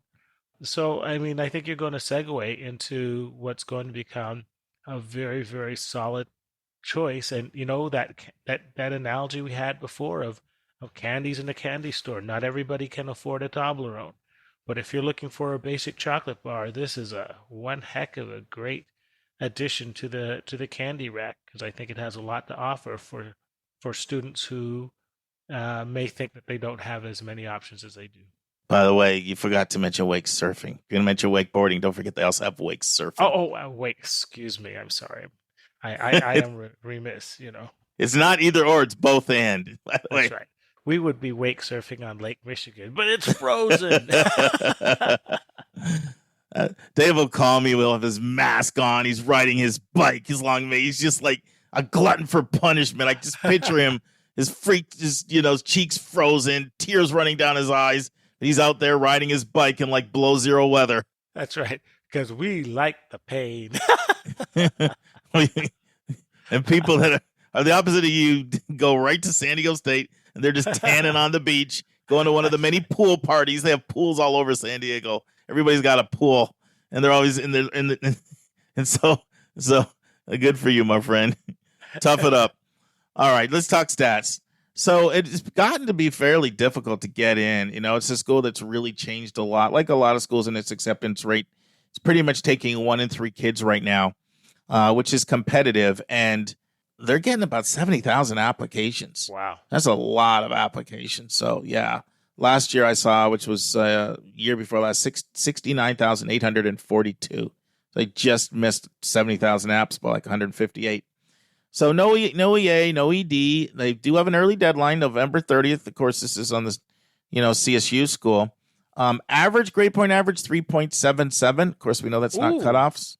Yeah, but it's no. It is. I mean, keep in mind, Dave, 40% of students get A's or A minuses these days, and so there's a lot of high grades out there. But what percentage of the wakeboarders, wake surfers who surface? Don't stereotype them as being insipid. They might be people that just know how to have work-life balance, man, and that's how they relax. They're not too high strung. So all you wakeboarders with 3.77 GPAs, I take back everything I used to think about you. He's just being sarcastic. No. All right, SAT mid-range 550 to 670 on the math, 560 to 650 on the EBRW, evidence-based reading and writing. ACT 22 to 29. Now, here's one of the great things about SDSU. Their cost of attendance. Okay. Dave, guess what out-of-state students pay for tuition and fees? Out of state. Out of state. Okay. 30,000. 13,858. Lord have mercy. I'm buying myself a surfboard. That is fantastic. You serious? 13 grand? 13,000, and that's tuition and fees. Out of state. In-state 7720. Oh my goodness, that's amazing. Now they do, I will say this, they have one of the highest room and boards in the country. They're about 19,500. I mean, normally you don't see room and board 6,000 higher than out-of-state tuition. I can't think of any other school like that, So all said and done, your billable costs are about 39,000 out of state. Cost of attendance about 43 out of state. But that's not much different than some of the in-state costs, for a place like San Diego. That's impressive. So this become really attractive from a cost standpoint. Don't expect much merit scholarship money. It's not really happening there. And the average need-based award isn't, not necessarily that great, but you're starting at a much lower price point. So some more stats, about 25% of the classes have 50 or more. 23% of all students live in college housing. It is one of the most diverse schools in the country. So here, from a standpoint of racial ethnic, so here's some of the diversity numbers, Dave. 36.1% white, 34% Hispanic Latino. So it's considered an Hispanic serving institution. It also has a sizable Asian community as well of 14%. and it has a 6.8% multiracial, non-Hispanic, Latino, but multiracial, 4.3% Black, 0.3% Native Hawaiian Pacific Islander, 6.7% international, and that's drawing from 117 countries. So quite diverse, and it oftentimes shows up as one of your most diverse institutions from a racial ethnic standpoint. I think they have a ways to go when it comes to Pell Grant recipients and sort of higher percentage of under-resourced kids, but I think they're doing a lot of really good things. 89% of students return for year 2. Now, the problem of not getting in those classes, it does show rears its head. 4-year graduation rate, Dave, 39.6. That's but here's the thing. When you go to 5-year, it jumps up 30%. And you go to 6-year, it jumps up to 74%. So a 6-year graduation of 74% is still significantly higher than the national average for public or private schools. So that may not be amazing, but it's noticeably higher than the national average for both public and private schools. And that's because of the 4% of the brothers who drowned while they were learning how to wakeboard. It's a fairly tight campus, 288 acres. You can walk across it probably in about 15 minutes, But I think that, one thing about San Diego State is it's a social campus. It's a very social campus, and it's a very outdoors campus. And it might be a little tougher on the introvert, but there's just something about that sun and that weather that just lifts the spirits. So this is a place that I say this to this day, man. I would have had a lot of fun at that place. Yes, you would have. But it's not for everybody. But they're doing a lot of good things, and they should be commended. Okay. You weren't going to talk about crossover schools? I was going to take my guesses. Oh yeah, crossovers. I actually didn't get that research for this one, but I'm going to guess Arizona State. Yeah, there's definitely going to be a lot of they're going to have a lot of overlap with Arizona State. There's no question about it, and University of Arizona, and then a lot of Southern California schools too. That's right. There's going to be a lot of people that are going to apply to UCSD, University of California at San Diego. There's just because there are a lot of people like, I want to be in San Diego, or even I want to be in Southern California. So there's crossover with USC. I mean, USC, is noticeably more selective, but there's crossover with a lot of other Southern California institutions. I just don't have the specific stats down here. So, but another one to add to the list, Dave. It is. If I was applying to was it University of Hawaii in Honolulu, Mm-hmm. I would put UCSC a close second. I forgot to throw something in here, Dave. Total students. Oh, yes. 35,578. Okay. And of that, 31,000 are undergrads and 4,400 are postgrads. Got sunshine on the brain, man. You got wake surfing, too. That's why it's right. All right, my friend. We'll see you next week. Next week, I may be coming to you from Raleigh, North Carolina. Oh, fantastic. I know why. You'll be getting the U-Haul ready. Well, I'm probably getting to all the schools there. So I'm meeting my students at Duke. We're going to have lunch, which I'm excited about. Yeah. And then got a couple at Chapel Hill. So I'll see if I can get them in there too. Sounds good. Next week in the news, yes, it really is harder to get into highly selective colleges today.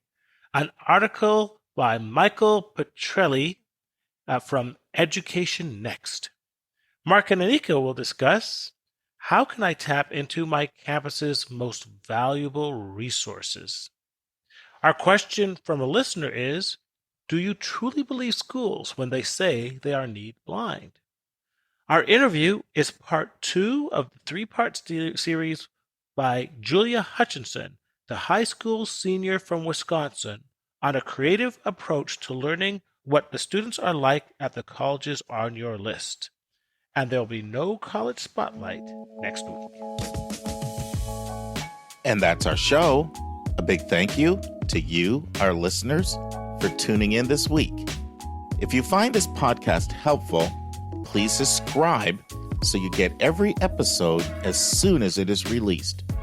If you are interested, there are a few ways you can really support our podcast. You can click the share button and send it to your friends and acquaintances. You can help us pay our staff and our expenses by donating on our website. You can write a review for us on your favorite podcast listening app. I am the producer of the Your College Bound Kid podcast. We have a fantastic team of 9 people. Shout out to our 3 co-hosts, Anika Madden, Dr. David Williams, and Dr. Lisa Ruff. Our sound engineer, who fixes all of our many errors, is Nemanja Montfitch. The amazing music you hear is from Victor Allen Weeks. Marketing designs are from Kimberly Blass. Our image editor is Talha Khan, and our webmaster is Stalianos Dimitri. If you want to have a college coaching session with me, just text me at 404-664-4340. If you have a question you want to ask, or a college you want Lisa or me to do a spotlight on, or if you have a recommended resource or an article you think we should share, just send it to questions@yourcollegeboundkid.com. By the way, check out our website where you'll find lots of content that is not on any podcast app. Our website is yourcollegeboundkid.com. We think of you as our listening family, and we look forward to meeting again with you, our family, next week.